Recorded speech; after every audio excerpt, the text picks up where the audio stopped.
I want to welcome everyone to our executive committee meeting for February 2026 for Brooklyn Community Board 9. I want to thank everyone for coming this evening. If I could ask if the officers could please introduce themselves. Kathy, member at large.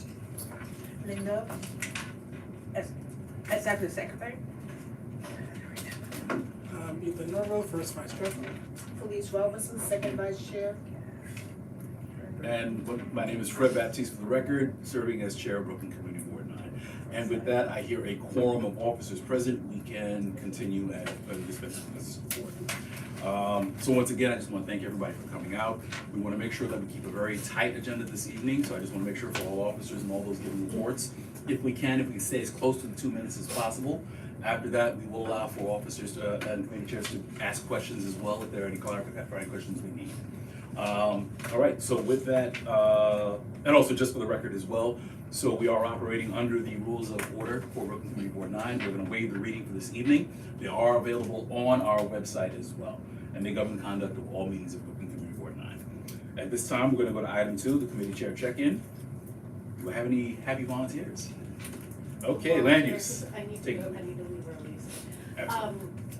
So we had a great meeting. We had 2 presentations. One by our intern, Adam Kushner, who's from an urban planning student funded by the Fund for the City of New York.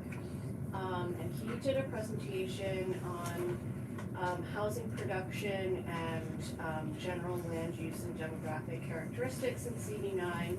And the thesis was, has Community Board 9 done its fair share of housing production in the last 15 years?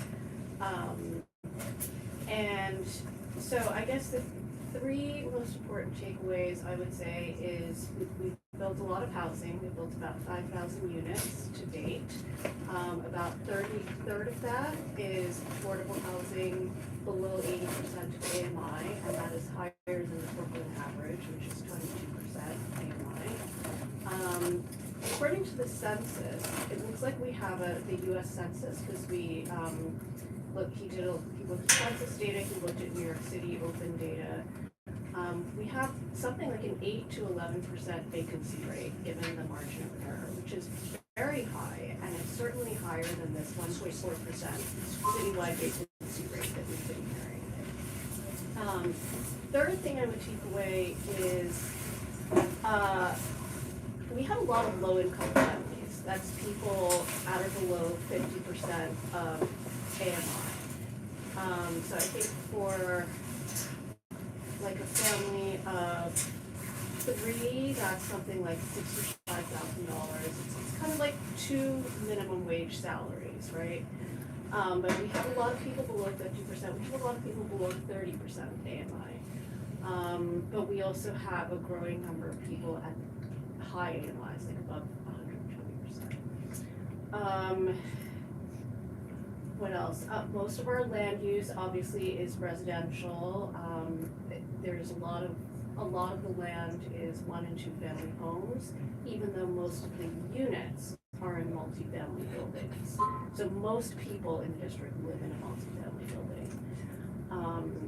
There's very little, there's just negligible amounts of industrial and vacant land. What else? So there were a number of questions from the committee, maybe things that like numbers from different places that didn't quite line up or additional numbers they wanted to see. So he's going to go back and work on that before we put the presentation on the district website. Okay. So the second presentation we had was from the Department of City Planning. Jordan Frade, who's the department's community liaison, came out with Jonah Rogoff, who I think is one of the senior neighborhood planners. And they talked mostly about the changes to the charter that we all voted on this past November. And so there are going to be some changes that are going to be coming through the Board of Standards and Appeals and HPD. So they're going to have their own rulemaking process. So we should keep an eye out for that, definitely. I would expect for there to be like public, you know, a notice period and before the rules are enacted and a public hearing.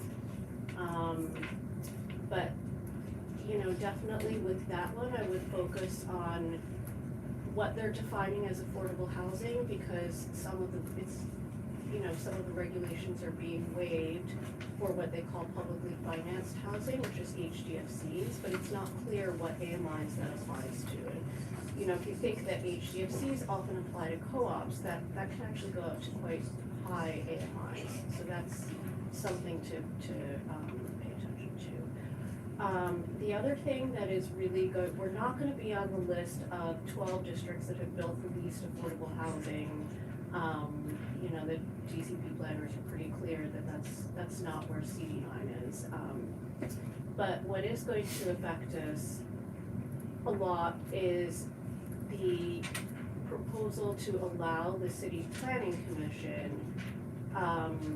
to approve increases in density of up to 30%, literally on any lot in the city.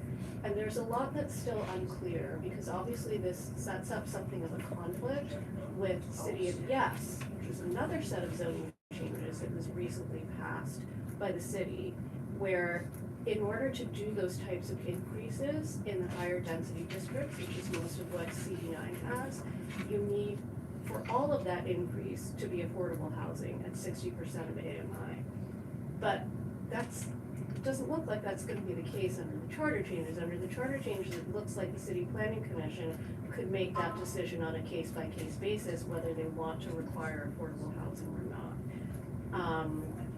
And in the lower density districts, they would be able to approve increases without any affordable housing. So they're expecting to see a lot of requests for that, you know, for more market rate housing in these lower density areas, which Community Board 9 has, even though we don't have a lot. And so that, you know, really sets up a lot of, we don't know what rules or what guidelines they're gonna make around that. They basically just said like, oh, well, we always give our reasons for it, but there isn't gonna be like some formula for when it would be approved and when it would not be approved. So it's basically like, you know, I don't know how they would decide who gets it and who doesn't. And which is kind of the whole thing that's got MIH started, right? Was we were all like, well, why should we give this guy an increase, right? But anyway, so that's definitely something that is gonna be coming in the next, they said the BSA changes are gonna be coming first in the next couple of months. The other, the fast track procedures that I was just talking about, that they said that might be a little bit further out. Perhaps reflecting more uncertainty over how that's gonna work.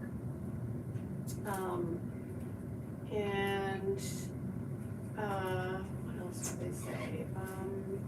Yeah, I would say those are the most important things. We don't have any action items, but we are looking to do some town halls starting in April. So that's something that we're gonna need to talk about, and you know, if we need a budget or if we need spaces.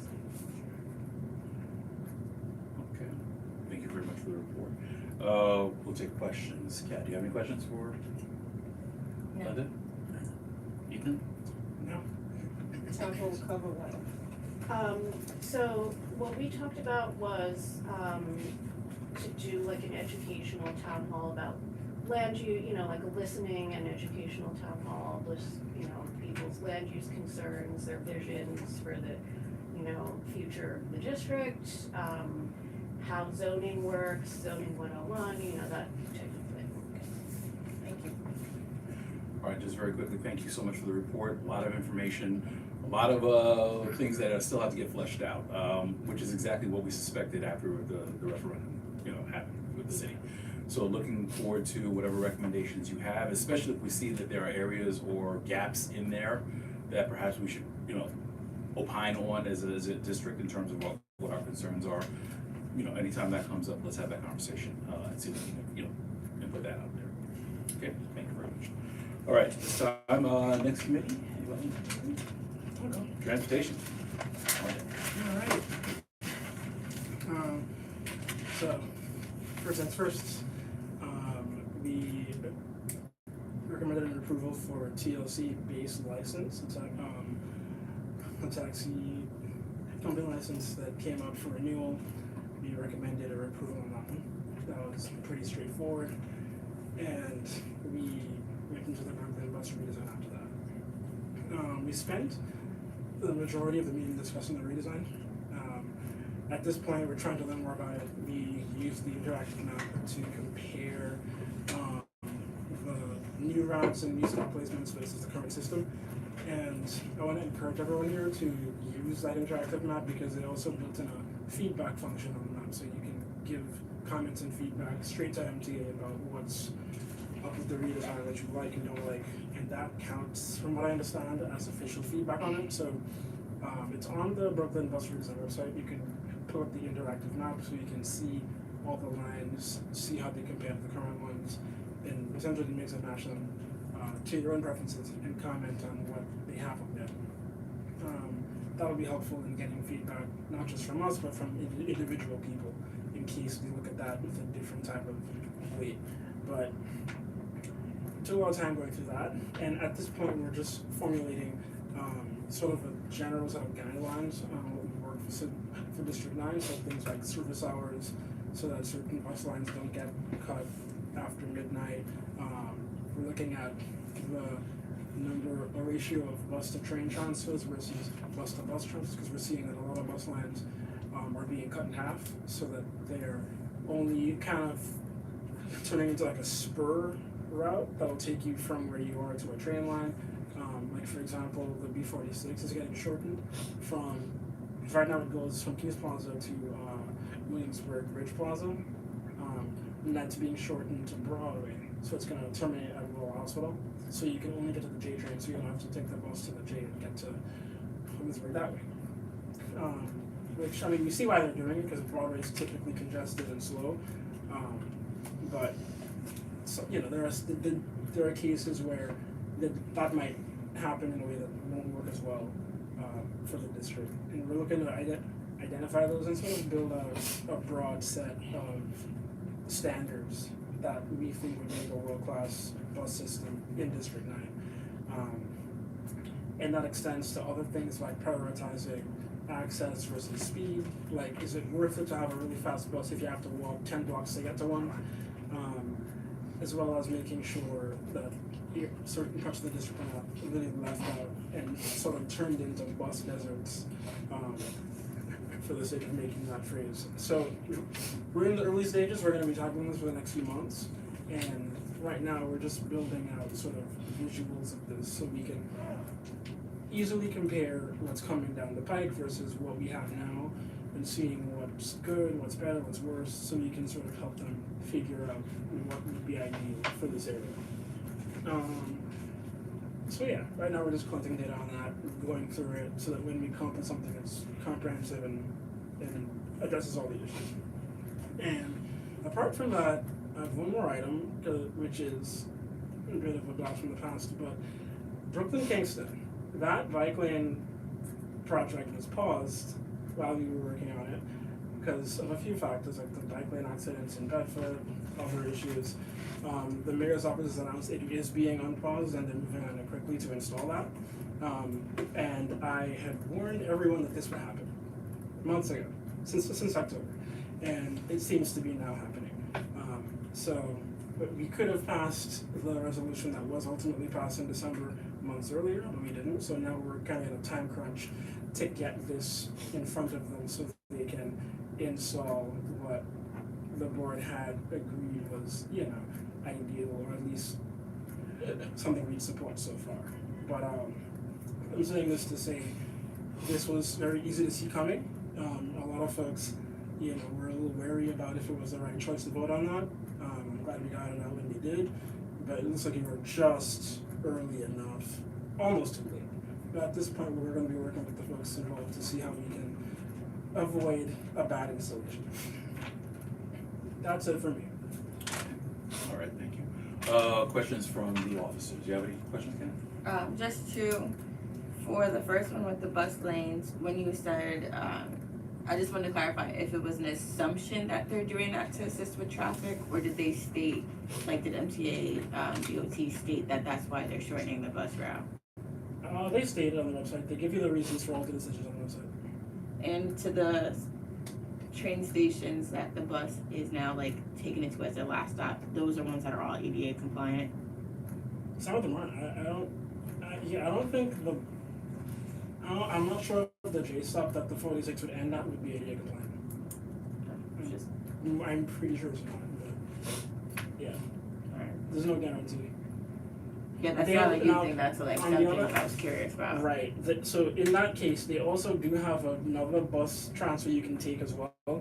So they're not like you're not forced to take the train from the I think it's Lorimer from that stop near Woodhull on Broadway up to Williamsburg. I think there is going to be another bus that will take you there. So it's turning into a bus. Like it would no longer be a one seat ride. It's going to turn into a bus. Double swipe so they get more money. That's all I mean. No. Okay. The other question I had was the whole bike lane. I'm not laughing, but it's just interesting that we fought over it for some time and now we're here. Mm-hmm. Does that then mean that there's more time to flesh out being able to come with here's a strong solution that maybe 85% of committee will feel comfortable with? It means there's almost no time. They're probably going to install this come spring. Which means we probably have 2-3 months to actually get an agreement between us and them on what goes in the ground because they're not waiting. Linda? Question, yes. As far as the bus lanes go, is there a time frame in which we have to meet? I say this because we spoke of the resolutions that we placed before us, but we don't know. Let me rephrase this. There's so many resolutions that we've done. We need to have these resolutions before us so we know what was taken care of and what was not taken care of to start with. Or we wouldn't be in the dilemma that we were with making that agreement with what we did, and you said the time frame was near. If we had the resolutions before us, like all the ones that I had suggested that we have, so we know what we're doing, okay, this was resolved, this was not resolved. We only have this window to take care of that. Would that be helpful? I mean, if the bottleneck is in the room, yeah, but it's not. If something was voted on from the board, it's usually not anyone's fault here that it's not in the vote. It's usually beyond the board and we need to work with other agencies and folks to get it out. Well, I guess I'm saying in other words, if we had our resolutions, like I had mentioned, okay, let's pull all the resolutions out. Okay, what was addressed? Oh, this wasn't addressed? How long has it been not addressed? Okay, so we gotta get on that. So we can avoid, having that lapse of time where we don't have that much time. Now it's, it's do or not do. Yeah, I mean, regarding the bike lanes, we're only in a time crunch now because we didn't vote on this earlier and we spent months debating it when we could have just trusted the committee and gotten that out the door. So now my other thing is this, the buses. Now, this bus plan has been out since, 2022? Yeah. And it's 500 pages on it, right? Okay, I think so. yeah, like 500 pages of it. So now since they have these plans and they're making these decisions, okay, are we in a time crunch in saying we don't want this, or this is not suitable for that, or this would fit this narrative over here? Are we in a time crunch for that? Maybe, maybe not. Reason why is because there's not a date for installation of the bus plan of the bus redesign, and there's not a date for a new version coming out. But we know there is one coming out.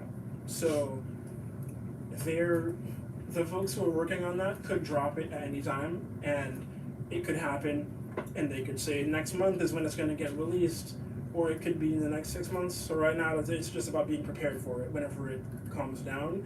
And of course, if the new version of the redesign comes out soon, we don't want to be scrambling to figure that out either. We want to make sure that we have our references stated long in advance so that all of the relevant officials know and can actually use our advice. So we're back to the resolutions. We have to have that before us to say, okay, this came to the table, such and such a date, that came to the table, okay, that was addressed, but this wasn't addressed. So we really have to look at what, what we're working with, yes?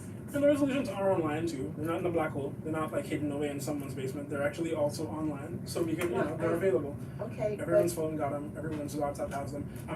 It's good to have them out too. I'm with you on that. But they're accessible, and everybody who has a phone and a laptop and a device, no one should have to be babysat to go and read these things.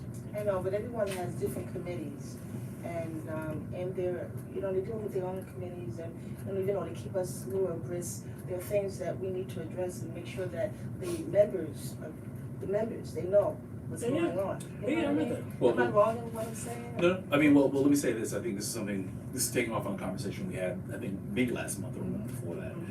Absolutely, I would definitely encourage for all the chairs, if you have a running agenda or if you have things that are spanning over months, Right. to at least kind of keep a tick list in terms of this is done, this is not done, this is where it is, or, we're looking for a meeting, or they're supposed to be giving us some documentation.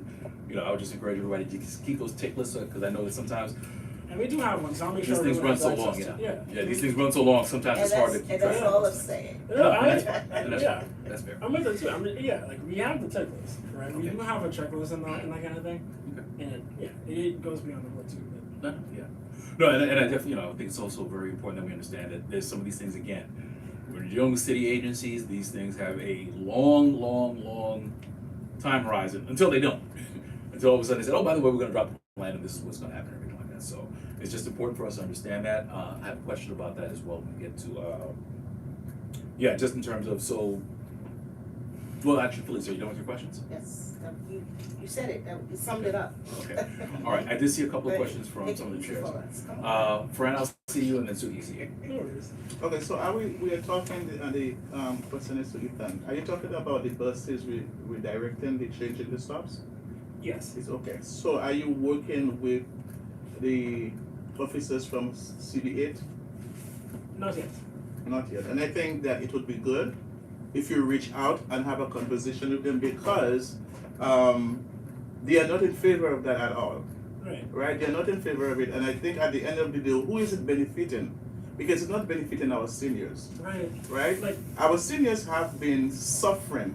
I have seniors who've been calling me nonstop because they're going to fill out application for Access-a-Ride, and they refuse 3 times that they have submitted the application for Access-a-Ride, and they refuse to approve it. Now they have to stand up in the cold. They have to be waiting. We know that Access-a-Ride is bad. Yeah. Right? The service is terrible, but yet at least they have some form of transportation to go to the doctor and do what they have to do. And so now they're relying on the buses. And when you're trying to take a bus from here, and then the senior have to walk another 5 minutes with a wheelchair, with a walker, it's ridiculous. So is it benefiting? And at the end of the day, over the years, and as you said, I think Phyllis said, from 2022, they've been working on this. I work downtown Brooklyn. And downtown Brooklyn, they started that in downtown Brooklyn. It's a big thing. So I think they have a hold on it, because people down there were just going crazy over it. Okay, the 67 bus, we had the 52 bus, the 57 bus. At the end of the day, it never fails. The board, city agency, at the end of the day, but yet they don't respect community boards, period.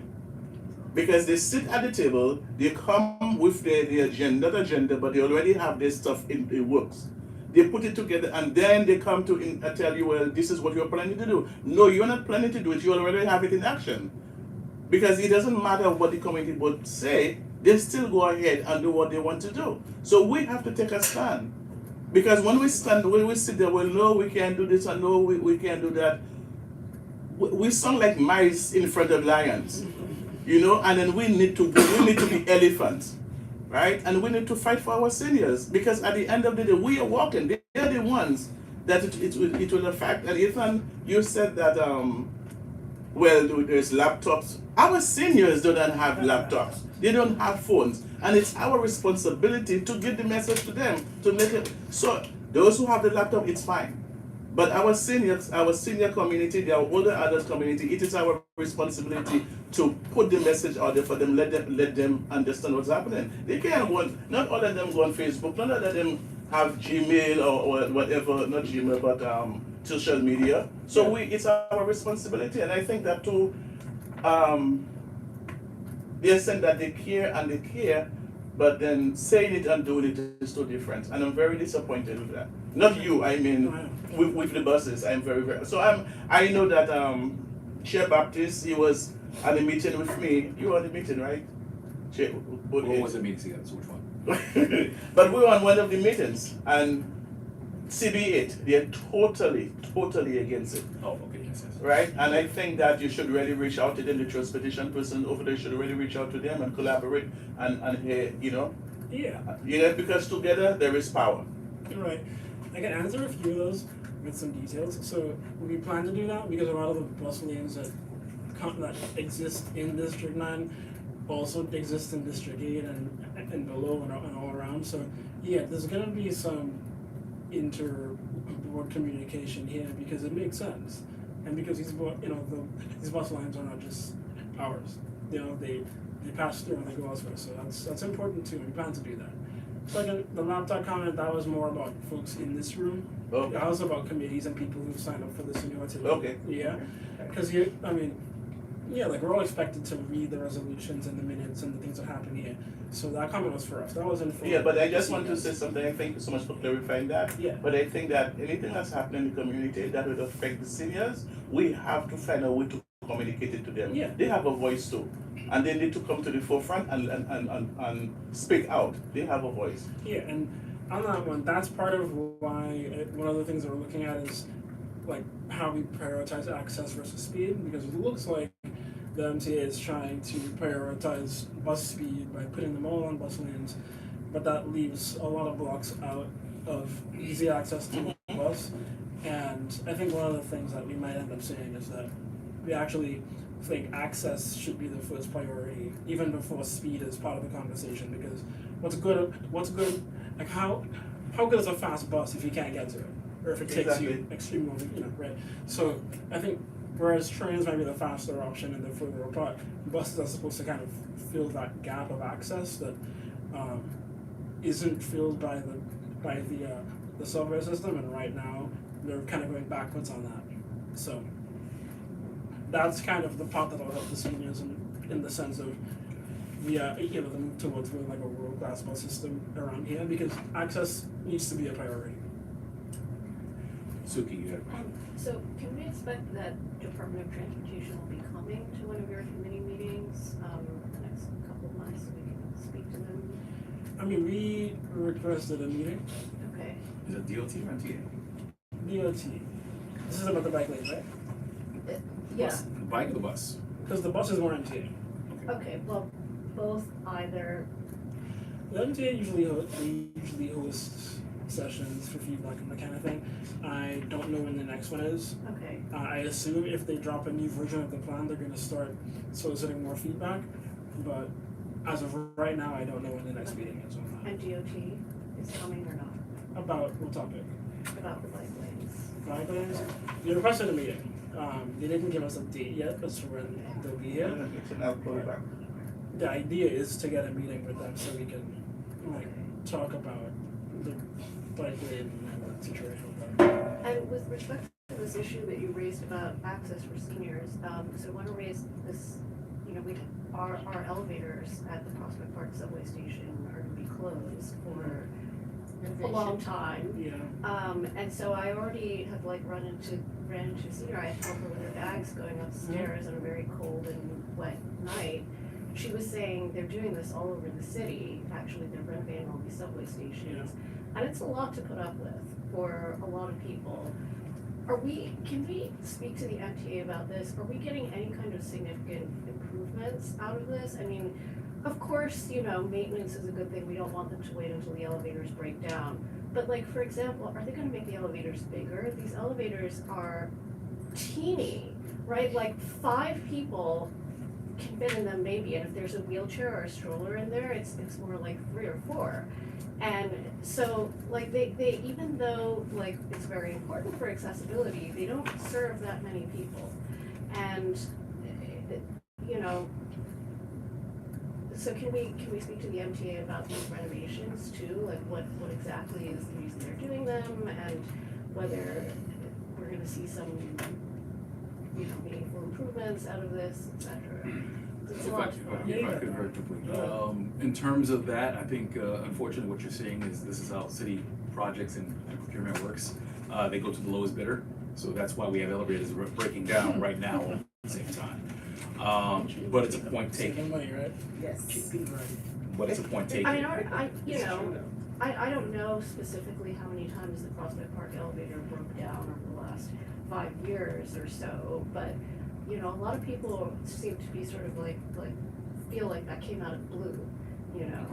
And so, like, I'd like to see actual improvements to the facilities as well as just maintenance for what is it gonna be, like a 9-month shutdown or? Well, those elevators are being replaced, not maintained. Okay, so if they're being fully replaced, are we getting something actually better? Well, I don't know if you get them bigger, but you get hopefully, you know, better in terms of performance. Speed and, maybe, yeah, faster, Speed, safety, Maybe those faster. are quite the things you yeah, get. maybe a little more speed, maybe something like that. They don't need to be fast, they're only going up on, you know, Right. one level. But I mean, if it takes like a Yeah. full 2 minutes Right. to go one floor, that could have a big impact on how many people can use it at once.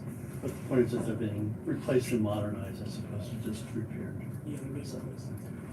But also to that point, I think this is the reason why it's always critical for us to call these agencies in to have that conversation. Because again, I think that, you know, listen, you're always happy, yay, we got these elevators, but then all of a sudden they're breaking down in 2 years. And you see the condition of some of these things after a year.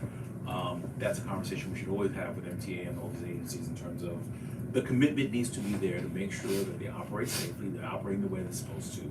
And, you know, and even before they put them in, to your point, if there's not enough capacity, then what, you know, that's a conversation we should have before that. To Kendall's point, you're not gonna get bigger elevators, it's not gonna happen, because that's gonna be a whole major thing they have to do. That's not gonna happen. So if you think a year, 9 months down is bad, even if they entertain the idea, shut that down for a couple of years at least. Right, but in that case, like, I wanna hear specifically what improvements are being made and why the call was made to replace them now at a cost of a 9-month shutdown, because like, Yeah.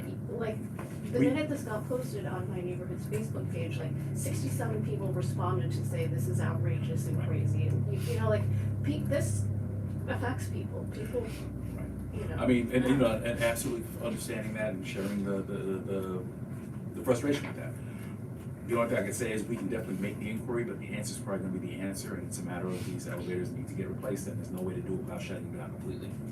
I will add that I serve on the New York City Transit Riders Council, and accessibility advocates advocate for this for their life. Like, they ride the system, they look for these things, and advocate to the MTA directly on which stations need to get repaired. So while the every average person is just going about their day, there are people who are laser focused on this, and I can assure you that if you are seeing elevators getting repaired, it's because there were probably very specific advocacy groups that advocated for that, because their clientele, their members were saying, hey, we have no access here. And that's why those things kind of happen out of the blue, FYI. I did have a couple of things I wanted to put on the radar for transportation. We have to move on the agenda. One, if we can get a summary of what are the proposed changes so forth, I think it's good if we can at least get that out to the community, so people know that there are proposed changes to the 12 line. If you're interested in that, you'll go right to that. Yeah. If there are proposed changes on certain lines, we can put that out, because hopefully that'll drive some of the feedback, either coming to the transportation committee or going directly to the map to put those, you know. to put I mean, it- both would be ideal, but yeah. Absolutely. The other thing is too, so they haven't said anything about deadlines?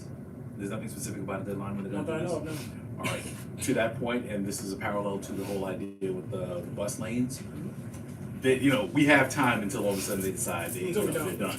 So we wanna make sure that we fast track this. At the very least, we should make the inquiry to Andante. If we could do that, and see if we can get a sense of timing from MTA. How long does this window for conversation stay open, so that way we can make sure it's on our agenda and addressed as appropriate as well? And also, if we can ask if there's an intent to have a borough outreach meeting, are we gonna be doing hearings? I expect they would, but I don't take it for granted. So if we could ask those questions, is there expected outreach? How is that going to happen? What's the mode that's gonna happen? And if we can get those answers to the question, Fran, to your point, and this is to all the committee chairs and all board members as well, this is where we kick in. We need these things to go out to our networks. So Fran, I mean, I know you're very connected in the senior community. So if we can get you the word, just please pass that out as you get it. And again, to all board members as well. Okay. All right. Thank you very much for that. You said you have no actions for this month, correct? No. Okay. All right. Environmental Actually, protection. Actually, we did approve the TLC. I'm sorry. Yes, thank you. Base Yes, license. yes, That's thank you. about it. Yes, that's something we have to vote on. All right, so we have TLC license renewal. Okay. All right, so that's a question I've got to vote 2 minutes, is that how much I have? I mean, on. I knew you were gonna hold me accountable. We had a robust meeting of the Environment Committee 10 days ago.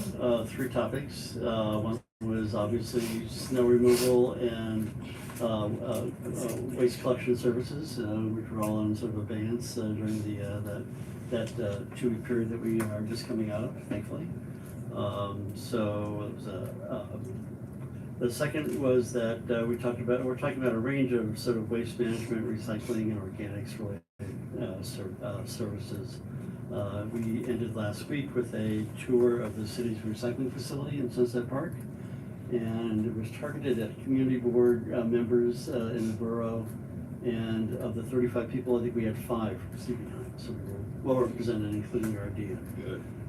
So that was good, and people learned a lot from it. I've been there, a dozen times myself, so it was sort of helping out with the tour. The third is that we've had a series of conversations about flood-related issues, and we are in early stages of considering a proposal from a couple of our members and other groups about a series of workshops that are focused on flood prevention, management, and recovery. I'm not sure the timing of that yet, maybe in the fall, but the discussions about putting that together with participation from CB9 are underway, and that's it. Thank you very much for that. Just curious, in terms of your conversation with the snow removal, what a little bit, Being patient. Mostly. I was hoping you had an inside plug. I mean, people were, respectful of the situation. We hadn't had a snow or an ice period like that for like at least 5 years, and now we're coming out of it. So it's gonna be a mess for a while, but we're coming out of it. Thank you very much. Questions? We'll start on this side. Felice? Ethan? I have one with the snow removal. How long, or has there been any communication about, like, due to the snow impact, of course, like parking has been challenged? Are they just turning a blind eye? They're not checking on like parking rules due to the issues? Are we still? Well, ASP's been suspended every couple of days for another couple of days. What's the latest? People were getting again. tickets this morning. Yes, I saw them giving tickets on Park and Nostrand Avenue this morning. Yes, it's back. It's definitely In back. metered areas or at ASP? Park Place and Nostrand, between Nostrand and Rogers, and it was about 11:30 because I dropped my son off. I was on my way back Was to it pick him alternate up. side hours? That's. Oh, I didn't stop to check. It's I saw suspended him for Lunar New checking. Year. Yes, I saw the officer. I actually stopped him. I asked him, like, hey, how you giving tickets? He was like, we're always giving tickets, was his response. So was it, well, hold on, was it for alternate side? I don't know what it was, Because it but could he be- was Okay, no, checking. Well, here's the thing, because if it, Which you know, is for alternate side, hybrid, you're not supposed to, because it should Right. still be in effect. But It might have been it's for something else. For him Because to be they- going they- at they sent every it call, out. I And don't it know. says suspended. Yeah. So she's right. She's suspended, and I don't persons know. came to me and they said, why they giving tickets? when they sent it out, they said that it's suspended. So there were officers still giving out tickets. Maybe they were looking at the registration. It could It be, could be, yeah. but he It said could we be are that. always giving tickets. Yeah, it could be I that. asked him about the snow. I was like, you really out here giving tickets? My son even said to me, Mom, mind your business. I told him, this is my business. Did you show your CB9 badge? That's it. Yeah. We need one. What Wow. precinct was that? I don't know. Park Place, that's across. Park Place between Rogers and Nostrand, right in front of the school. Yeah. School is out. Yeah. Yeah. Can I be direct? Sure. Question. This gentleman you have presented something at the meeting. That was the flood, the And that flood was the workshop. percent. Yeah. Thank you. All right, thank you very much. Nothing but thank you very much for that, and definitely looking forward to the conversations about those town halls, because I mean, listen, we're dealing with so much in terms of flood mitigation, climate resilience. That is something very big. Yeah, and we're not a hot spot in this particular board because we're, elevated as opposed to Yeah. the lower parts of the borough. But there are, you look at the map, there are a couple of, tiny little pockets where, flood reports have been accumulating. So. And even when we don't have the accumulation, it's still rolling downhill. So sometimes we had the death that happened Yeah. a couple months ago from the basement that got flooded. Below Empire Boulevard, there's actually quite a lot of. Yeah, and I think the perennial issue is always around the catch basins. Because if the catch basins are not maintained the way they need to be, guess what? We're a flood issue now. So absolutely, that's something. Dante, just to kind of foreshadow, when we talk about statement of needs, we should be that should be something that we have captured as an item. And even Something just, to- if I could say, even just stuff like incorrect grading of the streets can cause like an accumulation of water at right below the curves. Absolutely. All right. And again, foreshadowing, so we'll have that conversation shortly. Okay, thank you very much, environmental protection. Health and social services. Yes, Madam Chair. Yeah, you did. Hi everyone. February 5th, we've been meeting, my team, we've been meeting, and we meet it the first Thursday of every month. And we are planning wellness resource fair, community wellness fair really. We're looking to, the two locations that we were looking to hold it was East New York between Albany and I think it's Troy. But because of the school and last year, when we did, I worked together with Assembly Member Cunningham and Hannah and other organizations, so it was a little bit tedious over there. So we went back to, as a matter of fact, let me push back.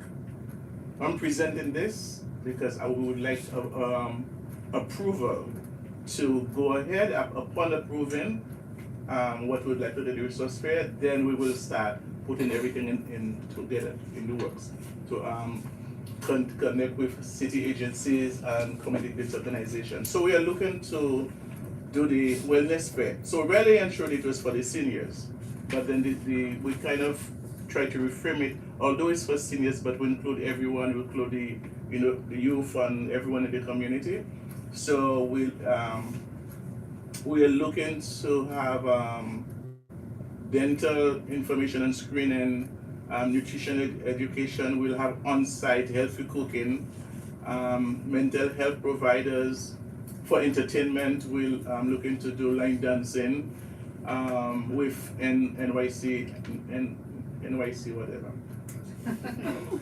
That's many acronyms. Crochet corner, we have a puzzling station, bingo. We just will have some entertainment with them, but then we want to make sure that we bring in the health people so that they can give the information to the seniors.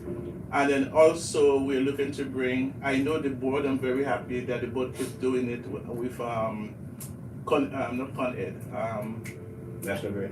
National Grid. So we're looking to bring in National Grid, Con Ed. Most times when I go to the senior centers, they always ask about jury and scree.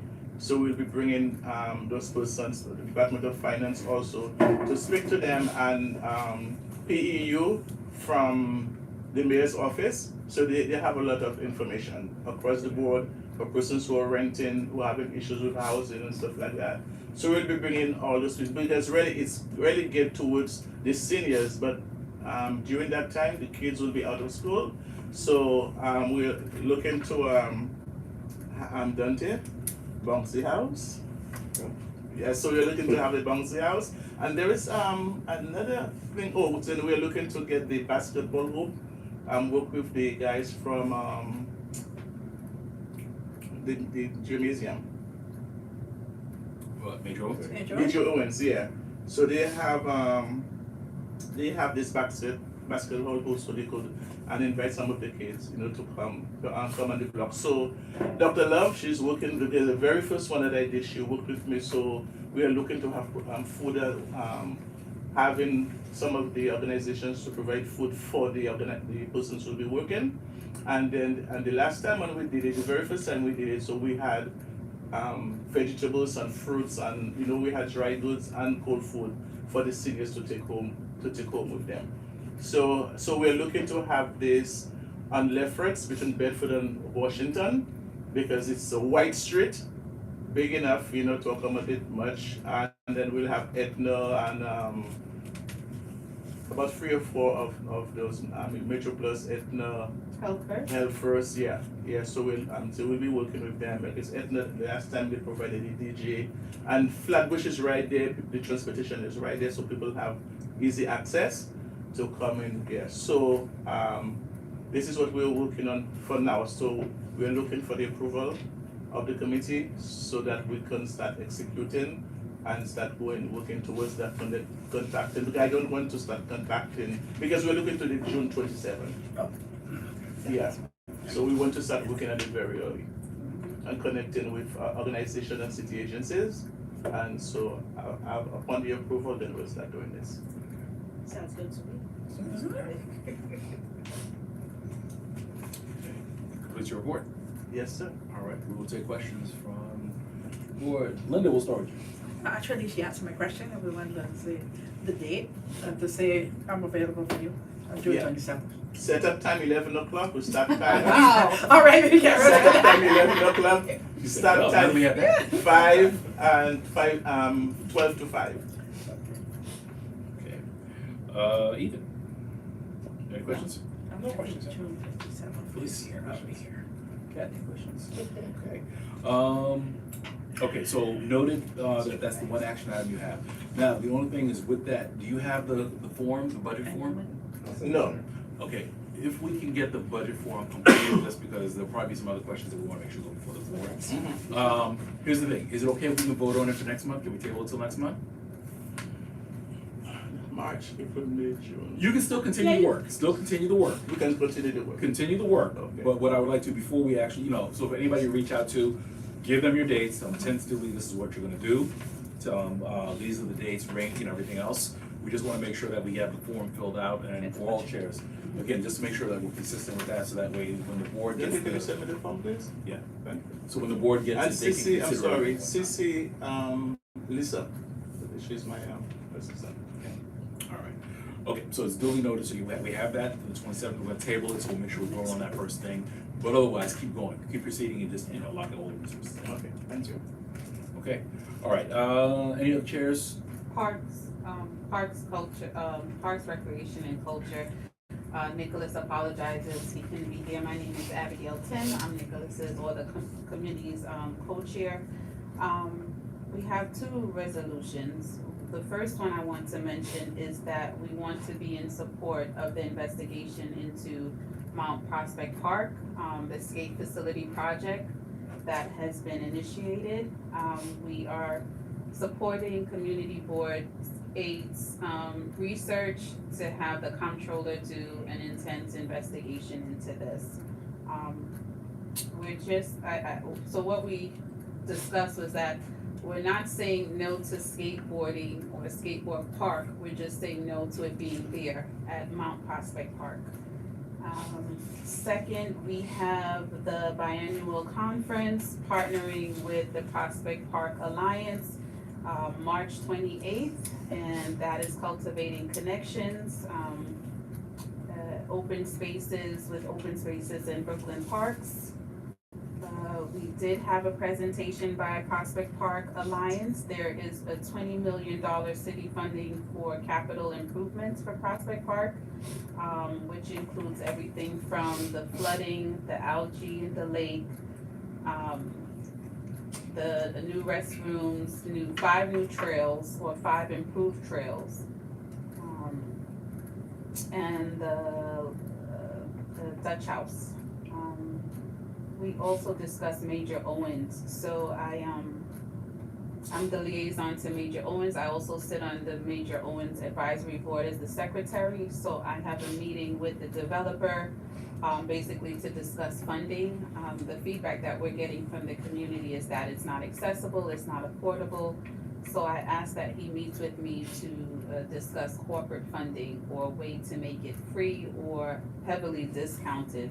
Their pushback is that it's already discounted for community members, but that discount is not enough for our community members. So for our sports and our parks, we also discussed having an inter-community board tournament. Right now we are in, our sports liaison is in about 10 different community board areas in Brooklyn. So we want to have, a meeting of the community board, battle of the community boards, I could even say.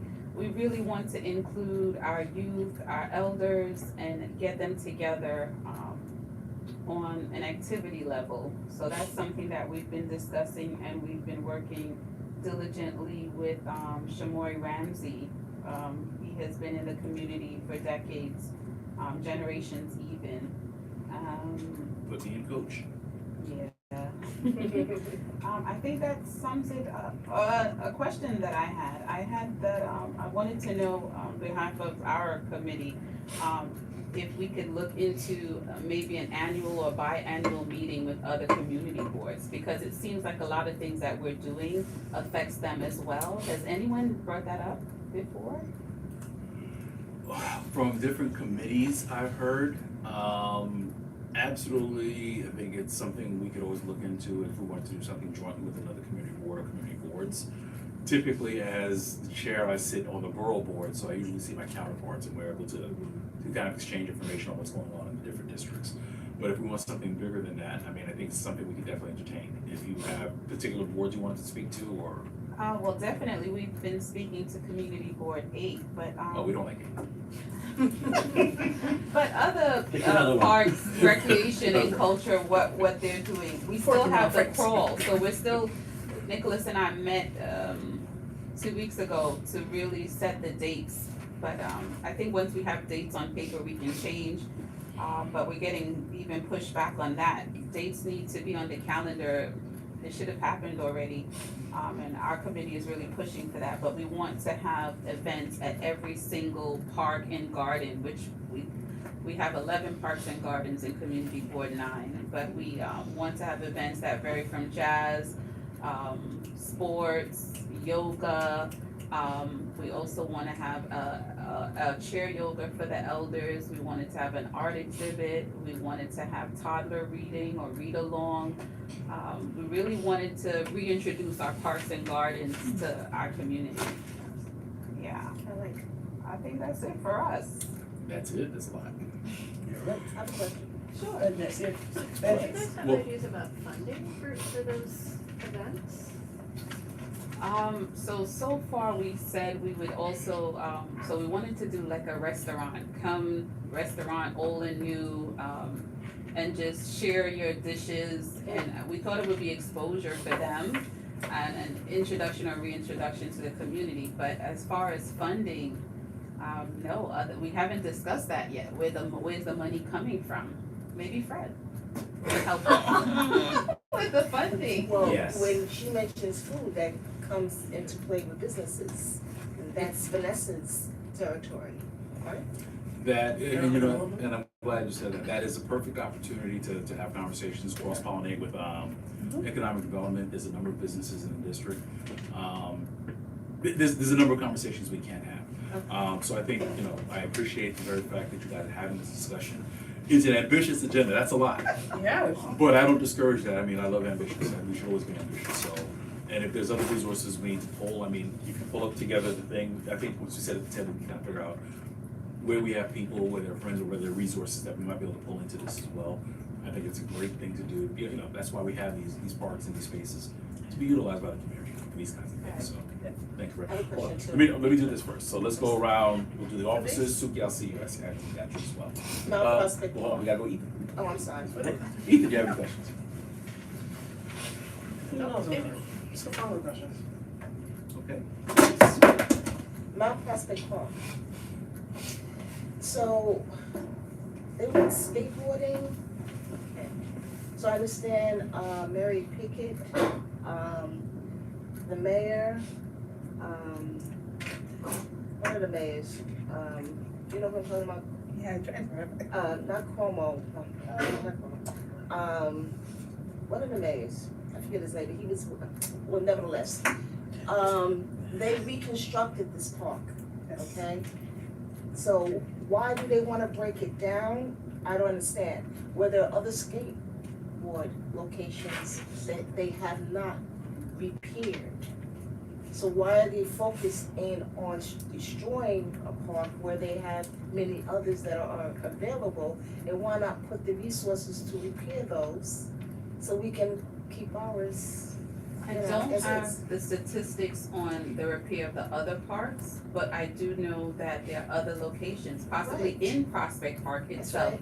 Safety was an issue, so, based on the statistics that we've received, there needs to be, a view from the street into the park, which is indicative of, I guess like the crime factor that would happen in the park. It's not there, it's not a clear view from the sidewalk to the park. So the statistic came back, that it's not a good location for a skateboard. So, I mean, Well, I'm there's some, sorry, which is not a location, good location?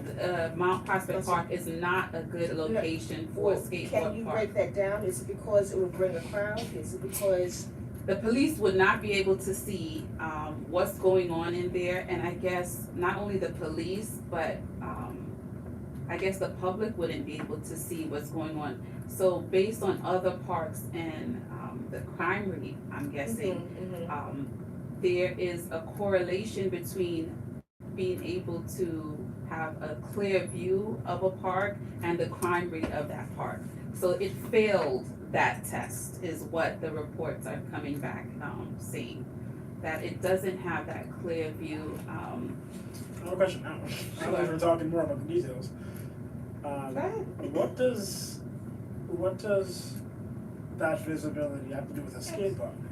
So Because it isn't a new park being built. it's not a new park being built, but based on, the study that's been based on the studies that was brought to our committee, there needs to be, like a clear view. And when we ask for more details about the clear view, so if, I guess, the police is passing by, they need to be able to see. And I guess they would be more apprehensive to do something, or people would be more apprehensive to do something if they thought the police can just look at it. But I'll get back to you on exactly why that's important. But to us, we thought, you know what, the slope, it's on a slope, we thought, well, that was dangerous. It's a skateboard park, we just saw red flags, but there's statistics that I don't have right here in front of me that was, brought up in our committee that support why this is not the best idea. Because I recall some studies showing that skate parks on raised areas are a bad idea because people, like, you're at a higher potential for falling off. Like, you know, it's generally more dangerous if you're on a skateboard as opposed to being ground level. But when you talk about crime, it makes me wonder, where are they pulling that from? Are skate parks more crime ridden compared to other parks? Like, how does that anything to do with visibility and needing to see a skate park?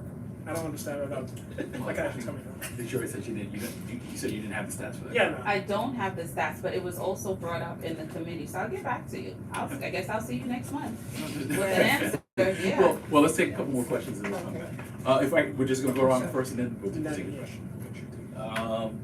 Kat, Linda. Massive.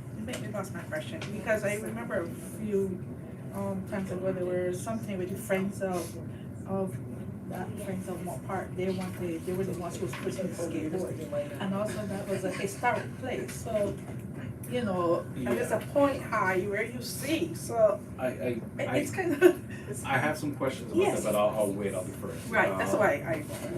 Sue, go ahead. I actually just have two quick announcements before I go, unrelated to parks. February 19th, the borough president is holding a webinar on comprehensive planning and his Brooklyn comprehensive plan. So for all the chairs, that might even be a good opportunity to like push him on where you can get money for the district's different priorities and things like that. Even if he doesn't want to talk about that, you can talk about it, probably. February 23rd, the Department of City Planning is holding a public information session on the charter changes. They're all online? Yes. Okay, cool. So John Taylor got Jane will them send next us time. reminders. Okay. I just wanna interject, it was Giuliani. Giuliani, yes, Oh, yes. my buddy over here helped me with that.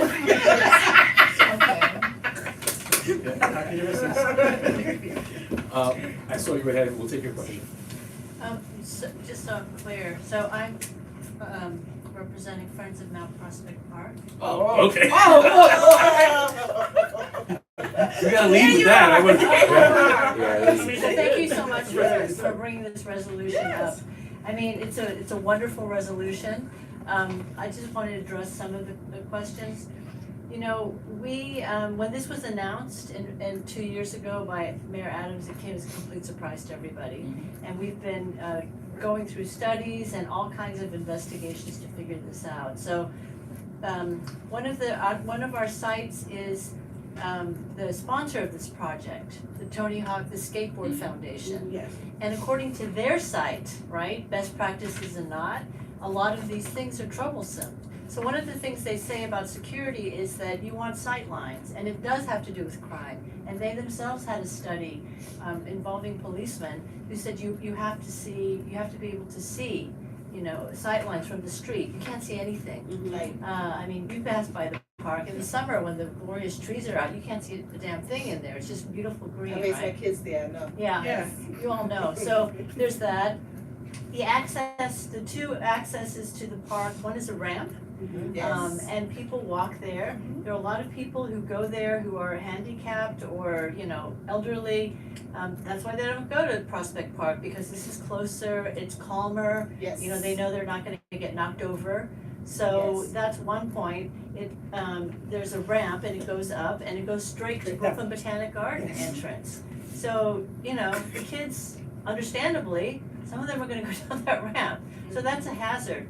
The other entrance is actually even more dangerous because there's steps. Yes. And skateboard kids, that's what they wanna do. I mean, that's a challenge, right? Yes. But even more dangerous is at the bottom of those steps are spikes. And experts have said, if you wipe out, that is major organ damage. Yes. And I'm not exaggerating. So the two access points are those. So those things are obviously worrisome from a security point of view, from a safety point of view. And then the other thing is that they say, as you both all mentioned, ideally you do not want an elevated site. So Right. why they chose this, and this is the big question, this is why we're demanding an investigation. Why did you choose that park? Right. Nobody knows. Nobody knows why that park was chosen. So the Skateboard Foundation is pushing for 4 skateboard parks. One is Brower Park, which is already a skateboard park, which is a mess, which they can't use. So they were very happy to do it. I go to some of the Community Board 8 meetings, and I have to say, you guys are really impressive, because I just kind of sit through those meetings and think, oh my God. You know, they just kind of, I mean, I don't go to the executive committees, but they shoved a parks committee in there with youth and security. So they just, you know, they even said in the last meeting, we're not taking a stand. What are you here for then? But anyway, that's my caveat. These are standards that the Tony Hawk Foundation, the Skateboard Foundation has set up. We don't understand why it's there. It was passed in Community Board 39, Shahana Hanif's, with money, somehow, and this is where we have no idea, there's so many points where there's just a big hole. How did this happen? How did it get from here to here? How did it get from there to our community, 35? We have no idea. So all the other, there's the other three, I mentioned Broward Park, which is really nearby. So why do you need them all to be nearby? One's in the Bronx, I forget where the fourth one, but they're all paved over anyway. This is the only space that is a green space. So this, or park, literally a green park. So this is our, why we have the big question. Why don't you choose a paved area? It doesn't have to be a skateboard park, that's up for the city to decide. Why are you choosing, a WPA historic battlefield, That's or correct. National Yes, Historic that's correct. Register eligible That's green what we- space? That was the And of all these 4 spaces, why is this one, it might be the smallest park, I don't know, but it's the green space, the biggest? The others are 10,000 square feet, 11,000, why is this one 40,000 square feet? This is regional competition size, so That's we correct. don't know. So, it's good that you say competition, because that's what they were bringing, Yes, competition. and that's what they have noise said. And, oh my God. But we don't know, because one minute they say, oh, it's just gonna be for the kids, and they were passing out free skateboards, for the kids. The next minute is, this is gonna be competition size, and I won't get into the details, there are contract details that indicate that. Basically, we get no answer, so every time we question anybody, Crystal, Hudson, Renosa, they won't talk to us. So this is why we have a resolution, because according to Adopt a Park, one, you have to, enhancement of the park. How is this enhancing the park? You're just changing the park. It's a very democratic park. People, dogs have dog walkers, they love the park, people have picnics, people read there, people do yoga, meditation, blah, blah. There's a children's playground, LaGuardia set up, it's beautiful. And the heart of the park is the center. It's like a big, in Europe, you walk around, like in a big piazza with this screen trees. That is where they're gonna do it. In the beginning, they lied to us, well, we don't know, and they said it was gonna be near the Botanic Garden, small. But now we're getting this, understanding that it's in the middle, so that is the heart of the park. If you take that over, well, what is it? It's a skateboard park, it's not Mount Prospect Park, it's not even a park. Stop saying that, skateboard arena, they're calling it a skateboard garden. Saying, we deserve green too. Of course you deserve green, so figure out a place how you can make that. It's gonna, anyway, climate change, all kinds of stuff. So the other thing is that the sponsor has to have the financial capital commensurate with the size of the project. The sponsor is not putting in any money. The sponsor is putting in 0 money. The sponsor is putting in kind ideas. The sponsor in-kind design. The money, 11 million, and apparently it's over budget already, is us. You and I, we are paying the 11 million. When Parks cut their budget last year, what was it, 22, 24 million? Does that make sense? That doesn't make sense. So many, I can go on and on and on. The third thing is you have to be able to there must be a means of indemnification. If the kids wipe out or something happens, who's gonna pay for it? So the city will pay for it, meaning we will pay for it. Right. So none of these things have been considered, which is why we've taken it to the comptroller's office, as well as presented it to the new director of mass participation? Mass engagement? Yeah, Tisha Von Ock. Yeah, mass engagement. Yeah, mass engagement. No response, no nothing. Our FOIL request from a year and a half ago, we basically get nothing. I think we just got a couple of little items. And so basically, everybody refuses to talk to us.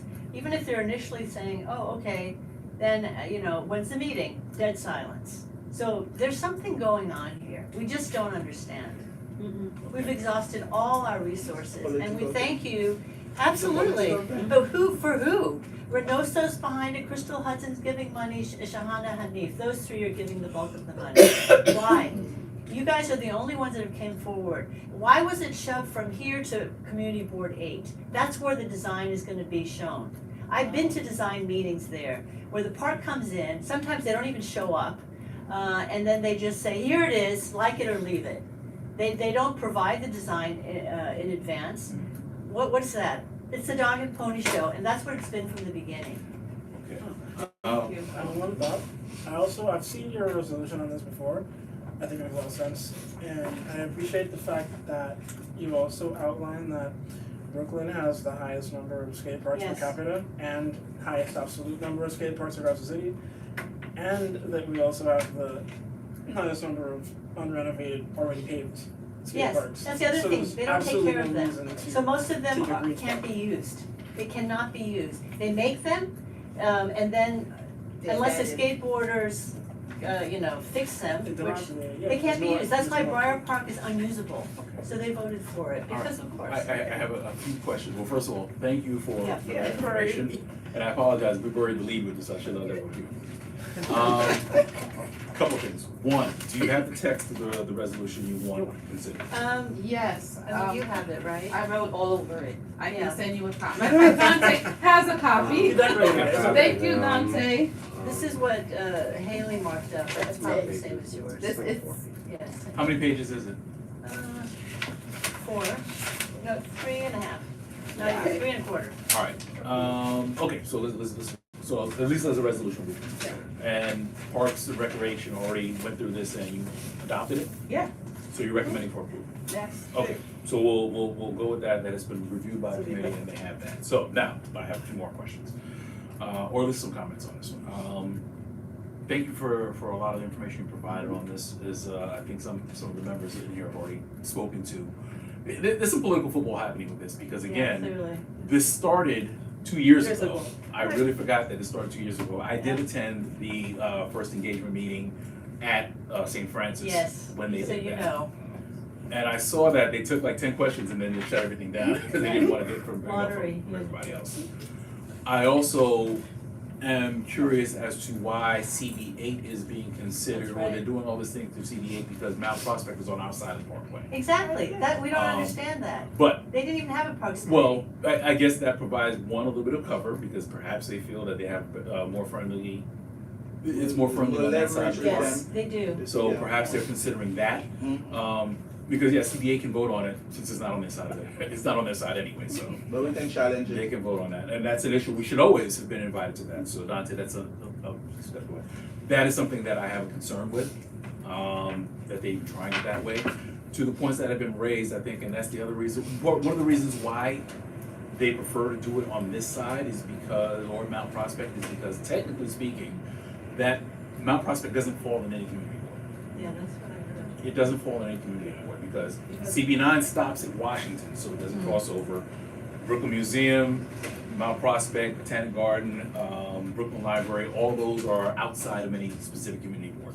But we are an adjacent board, so we should always be consulted on that one. We should have gotten all this information. So just from procedural grounds, I have a problem with this because we were not consulted as a community board. So yeah, I have a problem. Part of the reason why they do that as well, and the reason why I feel is that because it sounds like they're getting more bang for the buck in terms of space, allows them to build bigger. There may not be any upfront money coming from the organization, but it sounds like something that, listen, it's a franchise. It's a franchise that they get to put in a park. Very, very little pushback from the community wherever they can. Same old song, we've seen this story before. And I want to be very clear. This is not me even arguing the merits of it, but it's a Right. matter of even from a process perspective, this stinks. So I think we need to at least be able to go back to the drawing board, and we need to have our elected officials come and talk to us about this. You need to be able to review the documentation, as you said, so that way we can understand this project, so that way as a community district in central Brooklyn, we can understand if this is something we really, really want or no. And just by the virtue of the fact that, again, this has not even been an open, transparent process, I have an issue to have a problem with this, and it's hard to get behind something like this. So we were told, there was dead silence, and we've been told now by, I think, EDC, I forget exactly, that it's going to be announced a design, it's gonna drop any day now, any month now. So the time That's sensitive. how it goes. Yes, Anytime. yes, exactly as you That's how it said, goes. Okay. wait forever, and then it's happening. So then that's, And okay, they, so so they already have a design, they So- lied to us and said they didn't, they already did have a CBA design. do something? It's supposed to be presented in CB8, but we have intel that it's being proposed at the design commission first. Any time now, that's next week, it's not on the agenda, so maybe the week, we don't know. It's very secretive, nobody knows. Separately, that's something that should probably go before the borough board, so that's another consideration. Those kinds of projects should go before the borough board, because I believe they have a vote on that as well. And CB9, by that process, should be able to vote on that as well. Well, CBA seems to think that they're the ones that are gonna vote on it, that's how we've been talking. With all due respect to my colleagues, CB9 is supposed to have this. Well, CBA is, I think, it's closer to their board than No, ours, but it's no, it's across the street from us. It's not. Like, It's Whitby I and vote- Borough It's Park. no, yeah, they are an adjacent community board, the same way Yeah. we are an adjacent Yeah. community board. But they've CBA taken does it not over. cross this park. I guess it's in neither of ours. Correct. But it's And physically a we- little closer to ours. And we are an adjacent I'm board. not, yeah, no, we are. And the Parks Commission just comes when they want to, without telling anyone, and they force people to vote. Well, again, going back to the initial engagement, there was always something a little bit janky about the way they Yeah, were I doing know. this. So, Passing somebody's around. understood, so, all right, Have you talked to any reporters? Oh, we have tons of reporting. Tons of reporting. CBS, I can send you the site, they just, and They you're got a done. site, We have they got everything. if New you York could, Times, New any, York Post, I mean, we've had tons of any reporting. information or any resources you have, if you could forward that to the board office, so we can send that out as part of our package. 'cause Sure, I think it's I- important. Haley came up with some new, she said there's new data that also supports and links, so, Do you want me to send more, or? you could send everything, we look at it, at least Nicholas and I definitely read, so, Okay, I'll get you. yes, sure. Do you want me to write it down? Sure, I'll talk to Haley, I don't wanna be redundant. So let's do They this, need let's it do from this. us, it's supposed to only be. Obviously, like I said, I think a number of us have shared our thoughts, I've shared my specific thoughts, and a lot of them are procedural. But with respect to this actual resolution, this is something that it's been recommended by the committee, so at the very least, when we set the agenda, the exec board will have an opportunity to say if we think it's appropriate for us to send it to the full board, or if there's any other action we should do. We'll discuss it when we get to that portion of the agenda. All right, will you be here for a few minutes in case you have any questions? Oh, yeah, I'll stay until then. Okay, thank you very much. All right, Parks, anything else after that? No, we have another drafted resolution for, the biannual conference, which is, scheduled for March 28th. We're doing it with the Prospect Park Alliance. So I know Nicholas mentioned it, When you say drafted, is it approved by the committee, is it ready for a vote for the board, or? we didn't have quorum, but this one, I believe, he sent it to me, so I believe that we did vote on this already. Yes, we all were in agreement with this, so yeah, we're ready. All right. The only thing I can say is, technically speaking, it should go before the committee, but there's a time, this is in March. This is in March, So there's a time constraint on this, so that's it. but we voted on it. When did you vote on it? Was there a committee vote with quorum? There wasn't a quorum, but the meeting before, then- yeah, then, but yeah, the technically meeting speaking. before, now I'm confused, did we not vote on it 2 meetings ago? But it would have been brought up in the last month's meeting then, but- Should have been, so that's the So only we concern. didn't have quorum, but yeah, this is in March 28th, crunch time, we're already speaking to vendors, speaking to other community board members, so can we vote on it here? This is the same thing that Almanor spoke to, he did the presentation at Borough Board about, Yes, Okay. so, the biennial conference. yeah, Okay, but the question was, did the committee vote on it? I feel like they did, but I'm gonna Me too. confirm. I feel like we did, I but feel there like was the no board voted on quorum. this a while ago. Yeah. Yeah, The way he presented it, My yes. gut tells me it was a while ago.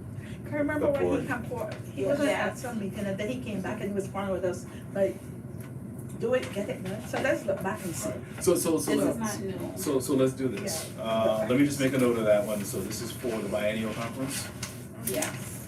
Okay, so I've got 2 items for you, for Parks. I've got Mount Prospect, resolution, and I see the biennial conference for March 28th, you said? That's correct. All right, if it's something we already voted on, or if it's been handled, it comes off the agenda, but I just wanna make sure we can spend the time for it. Okay. Okay, all right, thank you very much, we're gonna move on. Trying to pick up the pace a little bit, I have a very, very brief, report for, public safety. So the Public Safety Committee met this month, so we had quorum, there were only 3 items for, on the agenda with regards to liquor licenses. They were all renewals. So per the policy that we've been operating under, as SLA does not take our vote in terms of they just automatically renew them, we just keep them on the agenda for transparency, and so we can track to see if there are any, applications that we know have a history that perhaps we might need to escalate and address. No such issues with those. There was only one application that we had for Smorgasburg that was coming up. The only thing that was noted in terms of any concerns were more around the traffic patterns. Because this is something, especially because it's in the park, right by Lincoln Road. We know that traditionally, especially when the nice weather comes around, everybody's double parking, you get the trucks come by and they park there as well, and it just becomes a nightmare from a traffic perspective. So the one thing we wanted to note that has nothing to do with the application itself, but that does mean that there are certain conversations we need to have with DOT and NYPD, particularly around the times they're having these things, so that way they can do more in terms of trying to make sure the traffic is easier or do whatever they can to mitigate. Which leads to the larger conversation that we've been talking about for special events that happen in the district or adjacent. We need to be, as a board, included in those conversations. So when they pop up on a calendar, I know that NYPD discusses it along with other mayoral agencies as well. The community board is a city agency, and we need to be consulted because we live with whatever the decisions are. So if they have cops there, we live with that, and if they don't, we definitely live with those things. So to that extent, there were no objections to the applications that were presented, but we do have some conversations that we would like for the district office to continue to have in terms of making sure we're part of that. And again, going to the larger conversation about when they're doing large events, special events in the district, we are not we'll tell you after we decided everything, we need to be a part of the conversation. As I say that, additionally, we are bringing back we're continuing work on the framework for SLA applications. So we expect to have a framework that we will consider at next month's board committee meeting. So next month's committee meeting. So we will send that out. We'll try and see if we can get copies of that framework sent out, and we would invite members of the community to come out, because this is something we would like to have a couple shots at the apple in terms of we can discuss that in committee, get board members able to comment on that and provide feedback, so that way we can actually come to a full board vote where we can talk about the framework, so we have consistency around our process. So if we're talking about what times can they stay open to, it's not we're redoing this every month and we're saying 12 o'clock for one, 10 o'clock for another, 2 o'clock for somebody else. We want to make sure there's consistency around there, so that way as a board, it streamlines our conversations. And for applicants, they already know, don't ask us for 4 o'clock in the morning, you're not getting it. So at least by setting it up front, the expectations are there that we want you to be good neighbors, and this is what being a good neighbor in CV9 means. And hopefully everybody can nod their heads at one time. And then I think the last piece I just want to recognize, we did have 2 members of the Quality of Life team did come and attend the meeting as well. So I wanted to thank them for coming. We look forward to them, NYPD at 71st Precinct coming more frequently as well, specifically because we wanted to make sure that quality of life, it replaced the NCO system that they had before. And the whole premise was that they were going to be able to address things faster in terms of if there were neighbors that were too loud or if there was disorderly conduct, they would be able to address it more quickly. We would like to be able to have that conversation in terms of seeing what kinds of issues are we seeing in the district. And if there's anything we need to weigh in about, okay, well, listen, we can see what the progress is, something's being done, or if there's not enough progress being done, what conversations we should be having along with our partners in the 71st Precinct in NYPD. All right, so no action items on there. I will take questions. I have one question for you. Yes. About the licenses. Are we paying any attention to where they open regarding their hours? Because if someone opens on Flatbush Avenue as a storefront, we might think 2 or 4 a.m. is more reasonable than somebody who opens on the corner of like Montgomery and Rogers, for example, because they're much more deep in a residential area compared to being on a strip that's known for like late openings. We have not answered that question. That'll be part of the debate, the conversation. The initial thought is, typically, even most of the store locations on Flatbush are storefronts, but they have people on top of them. So that's the conversation in terms of, do we treat them all equally? To that point, do we say that there are certain corridors you allow a little bit more leeway for? Again, open conversation, that's what we'll be discussing. But hopefully we're just gonna be able to, come up with a decision, at least say we're consistent with it. Okay. Any other questions, please? Linda? How's it No, going? very good. Kat? Yeah, it's my question. Okay, any other questions? Yes. I just wanted to know, if the committee has heard anything about, the bill that was passed that fixed the issue, with OCM's, the way they measured. You know, I think there was one applicant in the district who had come to the public safety committee meeting who had that issue with the measurement. And what the bill does, for all the businesses who had that issue, they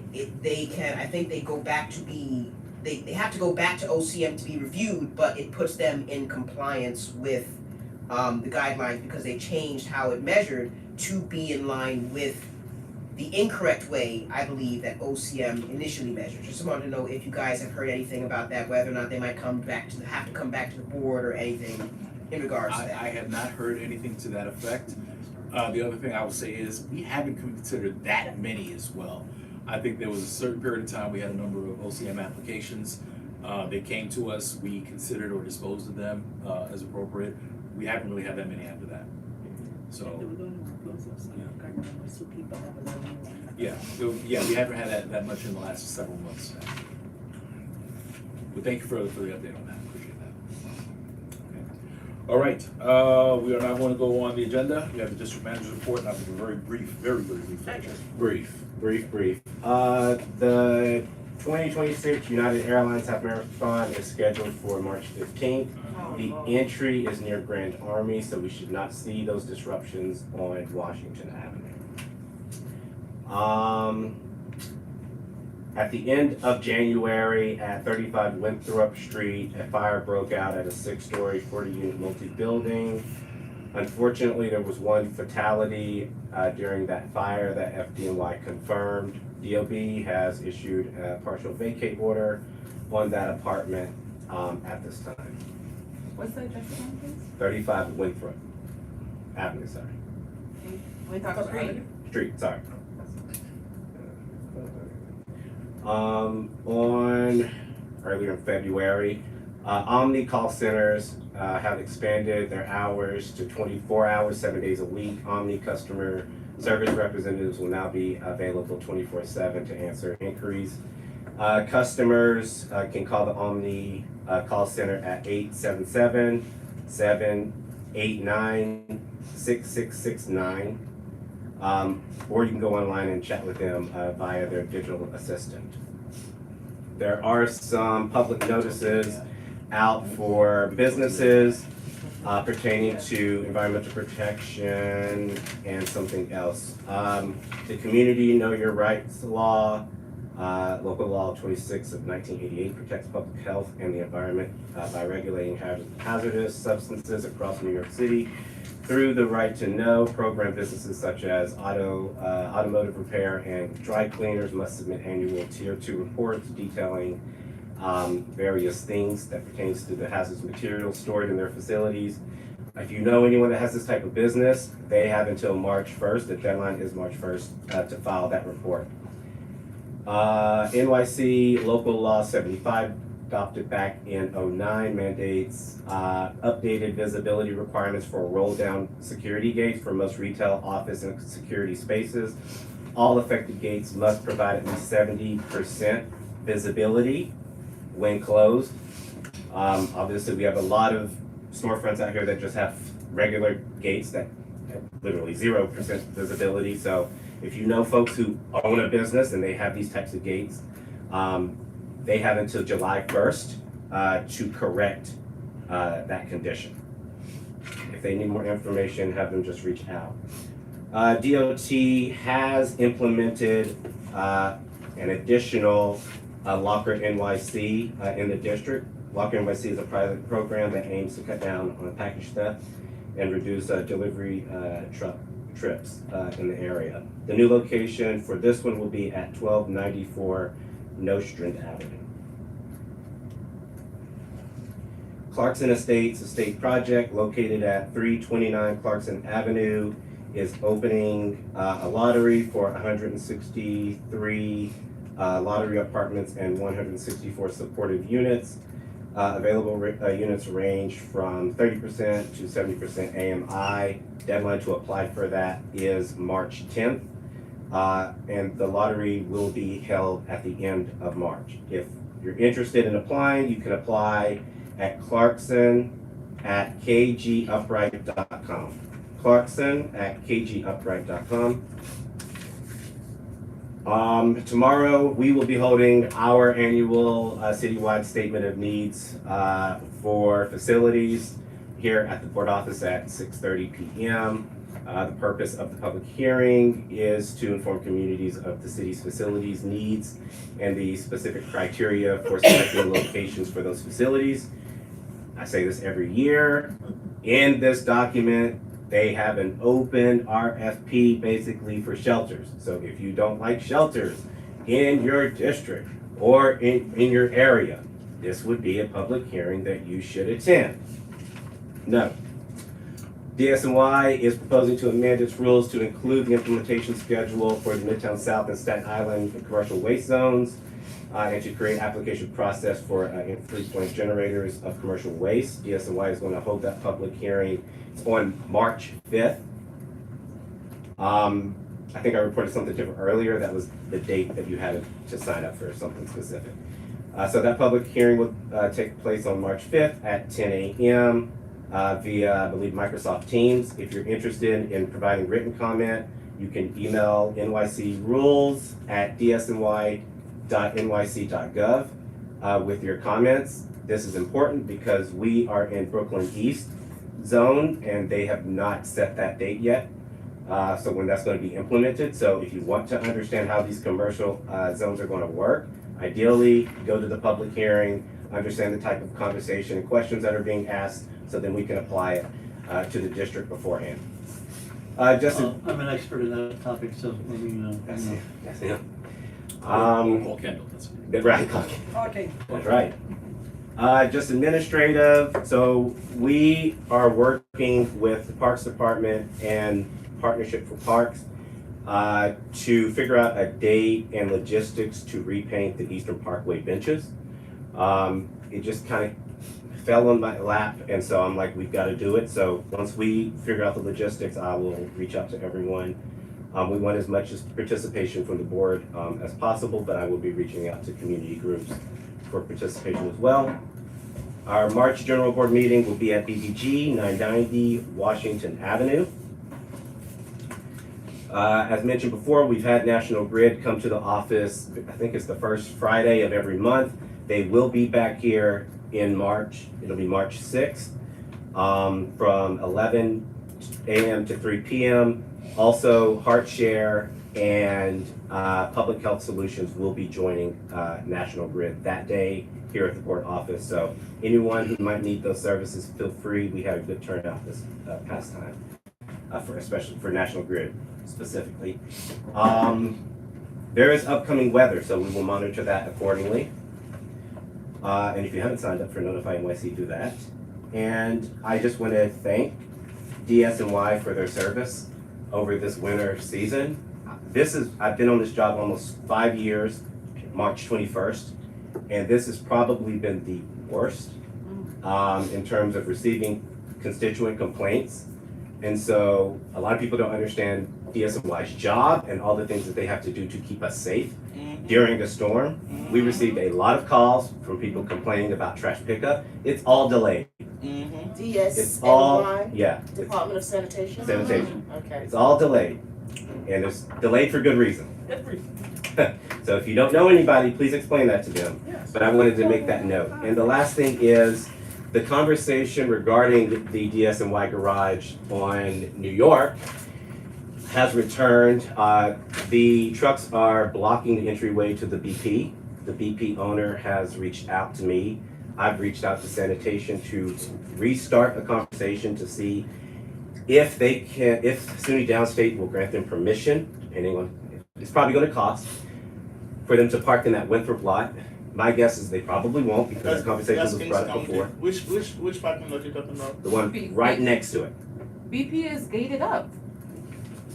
New York and Winthrop. Not Winthrop, yeah, Yes. in the corner. Yeah, but Yeah, that BP is not gated. So that's Kings County. BP is I walked there literally, 4 days ago.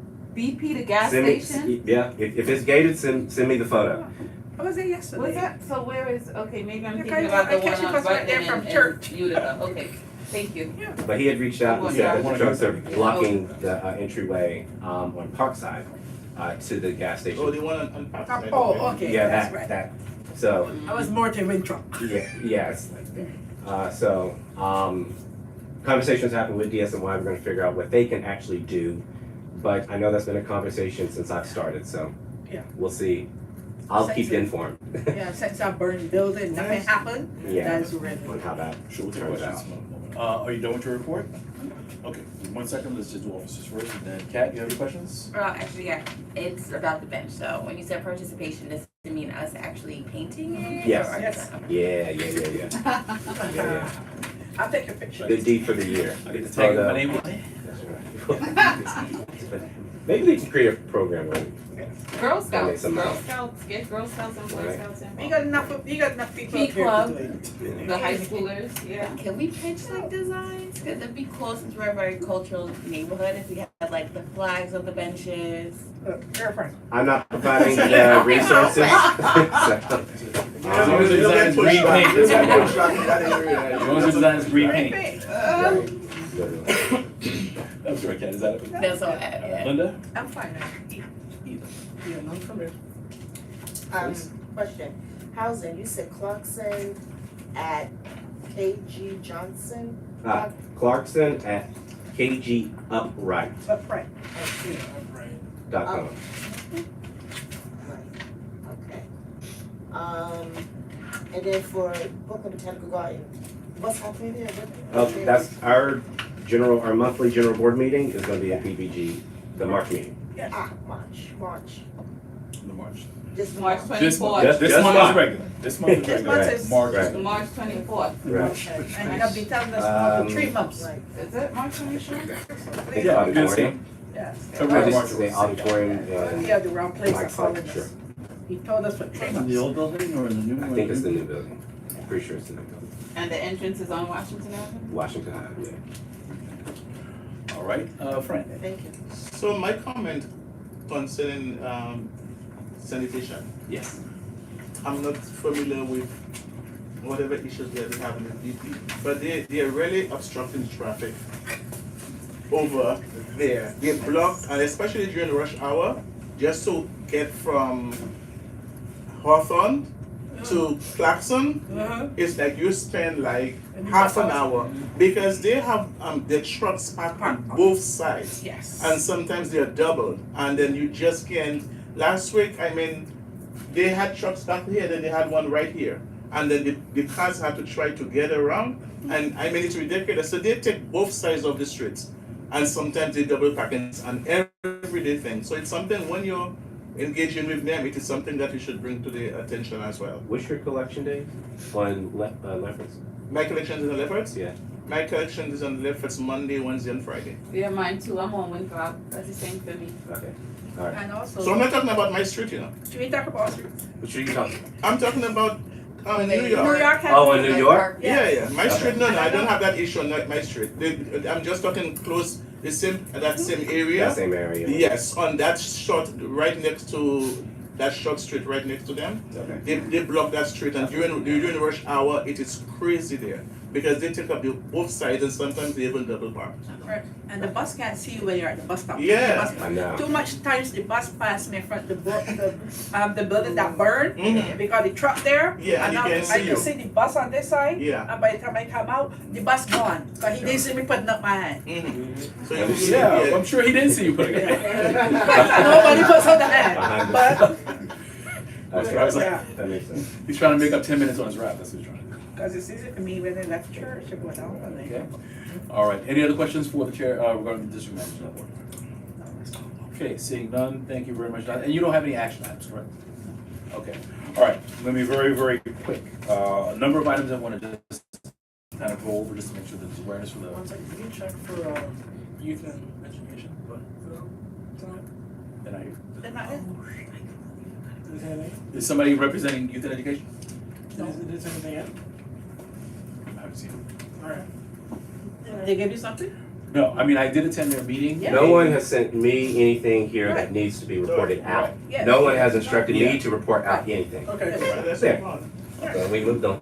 Okay, all right, very quickly. One, I just want to, just for awareness for all the officers and for the committee chairs as well who are still here. Congresswoman Yvette Clarke is having a listening tour that is scheduled for this Thursday at the Brooklyn Public Library in Dweck Auditorium.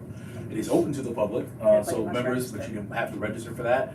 If you are an officer or chair, we've already submitted names, please make sure you register to let them know that you're coming. If not, so this way they can hold a block for you. So that What's way, the date, please? Thursday the 19th. You submitted names already, you said? We gave them the names. Okay, cool. But what they are waiting for now is everybody needs to still RSVP. Okay. All right, because part of the RSVP is, one, they're gonna lock down a seat for you. Two, part of the RSVP says, are there any questions that you need to ask or you would like to have answered by the Congresswoman? What And, time? 6 o'clock. Yeah. 6 to 8. Yeah, 6 to 8 p.m. Okay, so now the big thing is, and remember, just as you're thinking of what areas of questions, you want to make sure that these areas on the federal level. So obviously DSNY depot is not the concern right there, but it might be with climate resiliency in the district. So just make sure that we keep those on that high level in terms of if there are things or priorities that we would like to see funded from the federal level or issues we'd like to see addressed on the federal level from our office. Like mailboxes. Yeah, right there. Yeah, That's and right. they say it's submit it Yes. in the registration, they ask you to submit them. So don't Submit go your there. question? Yes, Okay. yes. So All right. don't go there. Also, just as a quick behind. note, so just a reminder, community fair, so we're looking at that coming in towards June. So we are in that planning process, looking at Dante and the team, they always do a great job every year. If you have suggestions or if you have ideas, if you like certain activities or things you'd like to see proposed, please make sure you get that information to the office as soon as you can. My recommendation is please put that on your agenda to discuss, to see if there are any items that you would like to see done, so that they can be one part of your minutes. And again, we need to make sure it gets to the district office so they can plan appropriately for it. So if we want a bouncy house, it's in my hand. If we want a rock wall, it's in my hand. No, I'll make sure that we get that. All over right, to you. who want insurance after that, where's it? Public safety's gonna vote for the rock wall. Don't ask me why. But anyway, so that's the community fair. I did want to take an opportunity to recognize the youth services, the youth and education committee on their career fair that they had. It was a great event. It was a great event. It came right around the snowstorm, so there's tons of snow outside. But we had close to 100 kids who came out. And we had more than a dozen vendors who came out as well. Found this is a worthy cause to come and support and very good West Dallas for that. This is not their first time doing this rodeo. They've done a fantastic event before. It was great again this year, and I commend them. I commend the chair and the committee for all the work they've done with that, and looking forward to more activities like that, and looking for more, forward to great activities like that from all of our committees as well. So I just wanted to acknowledge that very quickly. Again, I addressed in terms of the special events. I want to make sure, so I've spoken with the district manager. We are reaching out to the 71st precinct because we want to make sure that we are included as part of the conversations early.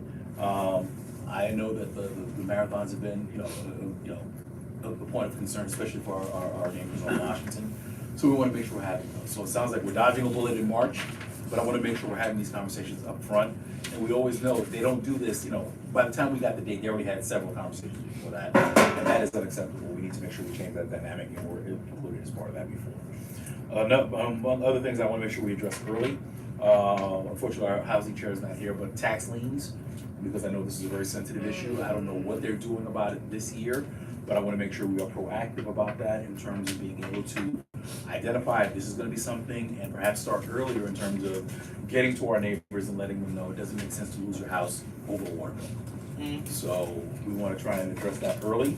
And this goes for if there are any other activities, I would reach out to the officers and the chairs. If there's anything else that affects the community like that, please let myself, the officers, and the district manager know, so we can do that early engagement, so that way we can hopefully get ahead of some of these conversations. I think one of the common themes we've heard this evening is that the city moves. We may not be paying attention, but the city is moving. And we need to make sure that we are diligent and that we are asking the questions and asking for the appropriate entree to have conversations before all of a sudden decisions are made without our input or consent. So we wanna make sure we're doing that as well. Lastly, I just want to go back to, again, this is just another look back, downstate. So last year at the CV9, we were very involved in conversations regarding downstate. So there were a number of financial commitments that were made in terms of University Hospital. So we were able to be a part of that movement to stave off closure. But one of the things we had always insisted was that that financial investment had to only be the beginning of an investment in downstate. And all of our hospitals in the district and our healthcare network. So we want to make sure we're consistent with that. I want to thank the district manager. He did send off a communication to University Hospital in downstate requesting a follow-up meeting. And this is something we need to do with all of our partners to make sure that we are always included. I think one of the things that was concerning to us was that when downstate came out, it was a 5-alarm fire that had been building for a number of years. And the fact that we only found out about it when it was threatened to be closed is problematic. We need to make sure we have our relationships with these organizations and institutions. They are ours, they're part of the neighborhood, they're part of the fabric of the neighborhood. So we need to make sure that we're not finding out this trouble only when it's on our doorstep. So at least if there's regular accountability to the community, we support them, but they also need to be accountable to us as well. My understanding is that they are in the process of developing a downstate advisory board.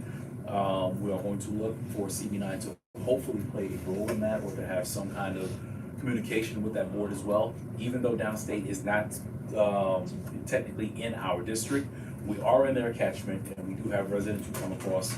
And again, it's part of our larger health infrastructure that we want to make sure we're looking at and addressing, because we heard the stories during their testimony that people were going all the way to Langone and across the river for healthcare, which makes no sense when you have a teaching institution where so many doctors in the district learn from there. So why can't we keep that talent there, and why can't we have quality healthcare here in this district? So we are going to have those kinds of conversations. That is all I have for right now in terms of updates. I will take questions for these, or if there's any other updates people. Yes, Kat. Since you mentioned downstate, have we heard anything about Kings County? I thought that was like a really good point that you had made with us finding out a little late with downstate, but Kings County, he kind of brought it to our doorsteps like as soon as it was happening. I can update that. Yes, actually, between Ethan and there was a meeting. Yes, we did. I did request a meeting for that. Unfortunately, I wasn't able to attend. But our first vice chair and our district manager could go if they would support. And Francesca. Yeah. And Fran. Francesca's out too. Yeah. And Fran. I'm sorry. My Yeah, so if I may, Please. Yes, please. I had a meeting on the new CT scan. It will be installed between March and April. They have already put in the order and everything, so they're getting state-of-the-art CT scan. So it will be installed because the one on the first floor, they've been fixing it. It's an old house, so they've been fixing it. It keep breaking down and breaking down. As you would have heard, that when it breaks down, then they have to go on the second floor. Oh, yes. And that was holding back, the process. And I know it was reported to you guys as well. What was put through was to put a shed on the outside, and that is just like hazardous, that's the death trap right there. Yeah, but anyway, I did call to follow up, and then because I'm on the board at Kings County, so I did call and I spoke to the gentleman, and he said to me that everything is in full, so they expect it to come in and install between March and April. Yes. And I will add, let me just say thanks, Fran, for getting literally the whole executive team of Kings County in the room. Literally every executive member was in there, so they definitely heard our concerns. After hearing Dr. McLeod's thoughts and actually how they moved to address this issue, I feel pretty good about the conversations. Other elected officials had spoke to them prior to us. Councilmember Narcisse, a nurse herself, actually had heard the plan that the hospital had produced and was comfortable with it and understood it. What we did learn is, okay, they actually had more CT scanners than we knew. They actually the nurses ended up adding a nurse for night shift, so you could get CT during the day, let's say 8 a.m. to 8 p.m. Now they added an additional nurse, so you can get it 8 p.m. to 8 a.m. So there's some flexibility there for that. They also added kind of an elevator attendant, but essentially what this is a person, only if you're getting that CT, this is what this elevator's for. Mm-hmm. That's it. It's only this is what this person does all day. So after hearing all the things that the hospital had done to address this, I think we felt pretty comfortable about the plan that they had implemented. Yeah, so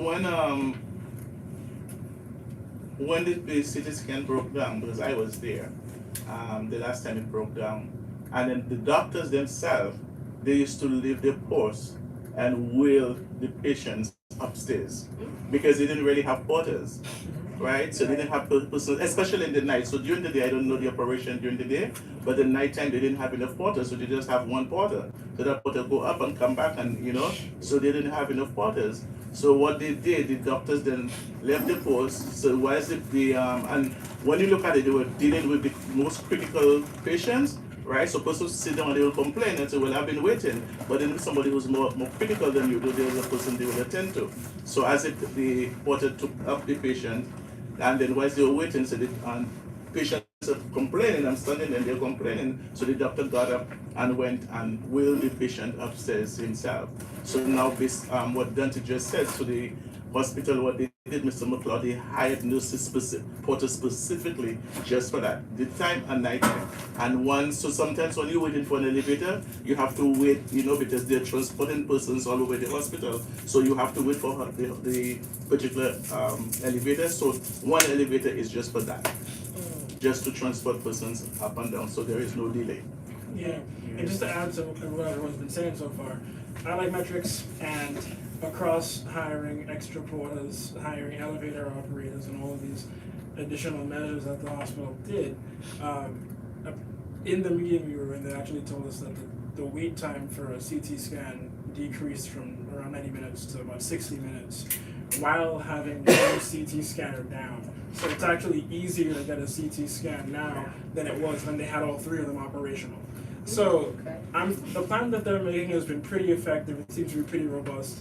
And I mean, I asked them if that wait time would be sustainable, and they told me no. They said when they get the other scanner back up, it'll probably bounce back to about 80 minutes, but they're going to try to keep it from going up to 90. But overall, they're getting better performance now with one scanner down than they were before with all three. So overall, the plan seems to be. But you have to understand also it's based on what they're doing, because sometimes if they're doing something and there's dye and there are different stuff, so somebody might just go there and they just put the person for an hour. So it's based on the procedure, what they have to do, then it takes up the time. Well, first of all, let me just say this. Again, I want to say thank you to the DM and to the members of the board who went to that meeting. I think that what's important for us to understand out of this process is, one, I'm happy that physician still came to us and he told us about this issue. I think that's important. We want people to tell us these problems, and I want people to understand that, no, we're going to address it and take it all seriously. I think it's also important for us to not necessarily prejudge any situation as well. We want to receive the information, we want to acknowledge the fact that somebody's affected, but at the same time, we also want to make sure that we're able to engage other people as well, because I think one of the important things is always, as a board, we try to mediate and negotiate wherever we can. So being able to be the bridge in that conversation. So I'm happy to hear that part. Little concerned about, okay, well, when the CT comes back up, then the wait times go back up. That sounds kind of counterintuitive. Well, to me. they have to get rid of all the temporary staff that they just did to do all of this. Okay. So you're getting a state-of-the-art scanner, right? That you gotta wait almost as long. But you have to, but They then also just you're pay not. for it too. So they're gonna This probably is have paid to for, reduce so their now you want- expenses Right. by Yeah. the- Well, And here's then the thing. we'll go back to regular operation. But here's the thing. I think again, it opens up a conversation that is good Yeah. for us to have. Actually, I have one more question that we didn't address, and it was if the CT scan service will no longer be 24-hour after they get the new CT scanner in. Is it gonna go back to 8 a.m. to 8 p.m. since they hired someone extra for that? Or is it gonna remain? And all those day? are the kinds of service issues Yeah. that I would like for us to address. Well, Because listen, for I don't all, know how much we're gonna be able to address Kings County service issues. Like, we're talking about $1 million scanners. I think that we have done a very good job We did. hearing the complaint. I'll be the first to say I was wrong, because I was ready to go down Kings County throat. good enough. We have a good chair who was like, calm down, let's have the meeting. We had the meeting. I think that we're in a very good space with Kings County. Right. I- Well, I was only in but this- Nigeria, but- that's what they call me. Yeah, but all to say, it should be a continuing conversation. Oh, And you know what, as much as I appreciate the responsiveness, the one thing that I think we always demand is the best service in this district. Because again, it goes back to the point, understanding there are always constraints and there are always issues and everything like that. It's something painful when you say that, listen, we have these institutions right here, but people still go into other places to get it. If you're in this district, you deserve quality healthcare. I think So we should be if able to do if I may say something, you're 100% right. Even when with the cardio unit that they had, I'm not sure if I don't think you were there when you opened it. But then based on, I think Mr. McLeod explained that as well, they had to shut that down because they didn't want persons to be suffering any more than they was, so then they refer them to Manhattan, so they can get that one-time treatment for any heart issues that they have, right? I just wanted to say is that, yes, I understand that you're saying that you're happy that the physician came here, but it's more than the scanner. The scanner was just something that was used. You understand what I'm saying? No, well, and The scanner was just yeah, something. very quickly. I mean, and Because I say that, I don't want to be very, I want to be delicate as I say that. I want to be very careful about us getting into employee labor relations, employer labor relations. That's not ours. Yeah. But then again, I mean, if there are legitimate issues that affect quality of healthcare, that is something we can address. And really more to the point, it's a conversation that's open. I think that we want to maintain that channel with Kings County, that we're having these conversations, that we understand these issues. And even to the point that you're saying, if there is a decision made that, you know what, cardiac is not their strength, and for them, they say it's not a service we offer here because that's gonna be a whole lot more resources and we don't, that's not our strength, I understand that absolutely. But what I also think is good is that, listen, as a public, we should know that. It's like, you know what, if it's cardiac, I know I'm going somewhere else, but if it's a trauma issue, I know that this is the place to go. Or if there's some other issues that are handling, if it's orthopedic, I can go to this hospital and it'll get taken care of. It's just a matter of all of our healthcare institutions, that's the conversation we wanna have, that level. And again, for not even just healthcare, all of our institutions, it's good for us to know what their strengths are, what their capabilities are, what their needs are, and partner with them where we can, and try and make it better. I think And that's our Dante, if you role. want another sit down with Kendall, Mr. McLeod, Thanks. I mean, while we're talking about Yes, let me downstate, it has Thank a, you. downstate has a midwifery famous. program, Mm-hmm. that's directed by my wife's cousin, who lives upstate and stays with us a couple nights a week when she needs to be on campus. That program was on the ropes last year. I helped her with some outreach to electeds, and it's back on its stable footing again, so. And absolutely, those are the kinds of conversations, what services do we need here? I think midwifery is something very important, I think we know. Again, downstate trains most of the healthcare professionals, and the great thing that was always pointed out about downstate is they train the doctors who stay in the neighborhood and take care of us.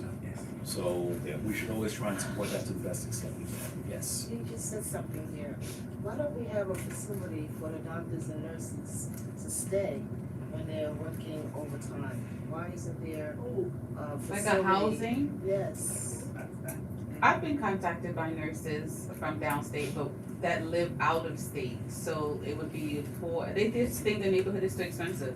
yeah, this that's what That- they yes, were. that's Yeah, exactly what it it was is. too much. They couldn't deal with because it came up to we had that discussion, and then they wanted, because it's like if they're working, they wish to stay, and when they're off, they go home, right? Or spend 2 nights, and then when they look around, because they were asking that same question, that they need housing, but then the housing that they have in the neighborhood, they wouldn't be able to eat.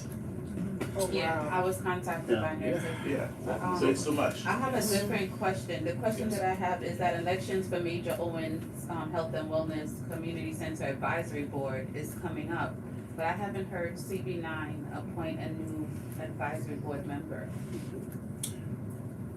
So Unella Rooms had that. Ron Perry, What is it? yeah. Yeah, she was there. I don't know. Was the board aware? No, I mean, I did. Yeah, the board is, No. I'm the secretary, so I I did addressed it. receive a request for a name, so we are actually, the deadline's when? Tomorrow? Thursday? What? The deadline to submit a name. The days are slipping. I want to say the It's 19th. like Thursday. Yeah. Yes, like this. I did get that. Maybe There were a last couple of week. conversations I had started. If we can talk offline, I just want to Sure, try and do that as well. You want my number? But Wait, right hold after, on, we'll talk hold on, right hold after. on. Could you repeat what you just said just now? Major Owens Health and Wellness Community Center, the advisory board elections. Okay. We have it scheduled for February 25th. Okay, gotcha. It was supposed to be tomorrow, we changed the date because this week children are out of school. Okay, and our last person was Lunella Rampari. Correct. That was the last one. Okay, all right. Okay, so that completes that. All right, so we are now going to go to the agenda. We're gonna try to do this expeditiously.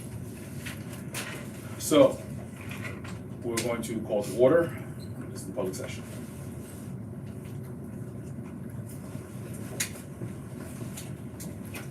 So call to order, welcome.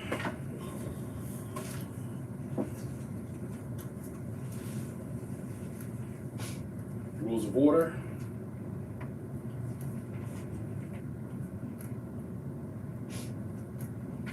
Presentations, FDNY, 5 minutes. FDNY.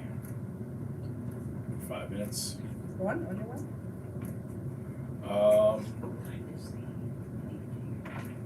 Let's go FDNY for a minute. Before we approve. All right, have we reached out to NYPD, the commanding officer? It's not sent yet, but we will. All right, What do you need? I guess we'll talk offline. Just invite him Okay, and him show up. okay. We'll talk, can we we talk can talk here? online. Okay. Yeah, we can, let's talk. We should talk. If we're able to get a commitment, we'll. Yes. Yeah, Let's do this. Yeah. Okay, all right. Two presentations? No, we just have FDNY so far, 5 minutes. All right, there are no SLA applications for consideration. Alright. That's the only presentation we have? All I right, thought Bricks is not presenting. Bricks. Well, that would be March. Bricks, BRIC. Oh, Brick. Rick. Did I add an S? You did. We always do. Are they, what are they presenting? We have them scheduled to present, maybe they pushed it to March? Let me ask this, is this something more appropriate for the committee, or they want to present to the board? So they presented to the committee and we felt like they should share it with the board. All right, how long is the presentation is that? Because they're very limited. The thing is this, I always like for community groups to come, but we don't have a lot of time on the phone. I am not the liaison, so I'm not sure, but I can follow up, but it might be for March meeting. Okay, so yeah. we have time, so let's find out, Yeah. and let's just make sure we communicate the parameters for them as well. Okay, all right, so after that, we go to public commentary. 30 minutes. Then we go to acknowledgements.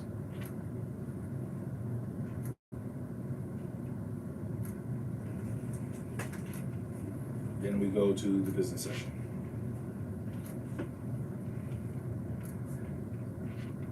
Oh, I apologize. No, we have one SLA presentation because we had one application we tabled last time. Okay, so we do have one SLA application. They're coming back from the table. Was it Rick Concito or something like that? Yeah. I started working already. Rick Concito, RINCONCITO, I believe. Well, I'll confirm. All right. something. I think I can Okay. find it. All right. Then we go to the business session. Business session, we have roll call. We will have the approval of the minutes.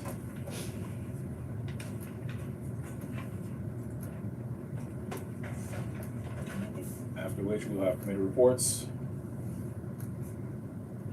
Remember, for all chairs, please make sure you submit your reports for written, reports or communication to the board. We will allow up to a minute if you have announcements or anything else on the floor. All right, after that, we will have the district manager's report.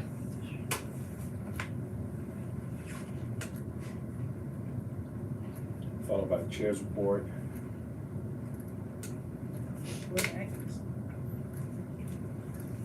Yeah, we're gonna get to that. Dante, are we having a treasurer's report? Yeah, throw it on there. Is that again? Yeah, throw it on there. Thank you, all right. So DM report, then we'll have the treasurer's report.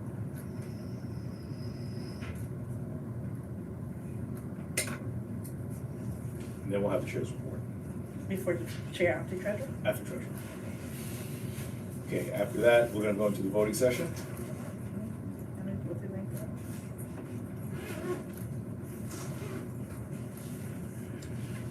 like? Okay, so in terms of voting items, we are going to have Mount Prospect.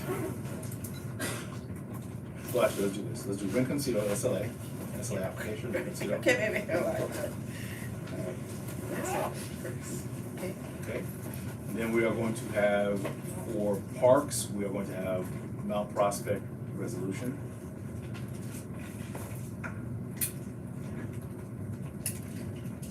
Who is doing that presentation, Mr. Chair? Sorry? Who is doing that presentation for parks? Oh, you're gonna. For months, for the, Mount on Prospect, The chair. okay, Chair representative. Okay.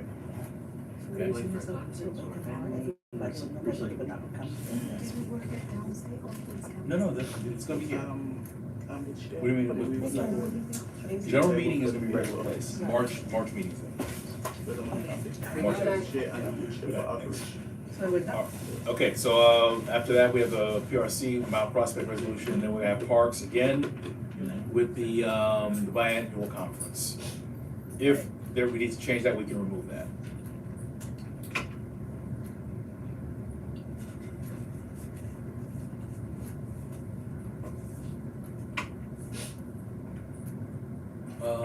Sorry, transportation, we have the TLC license base.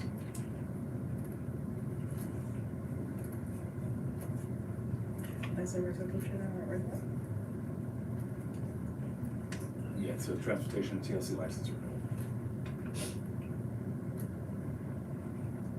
Okay, nothing from environmental protection.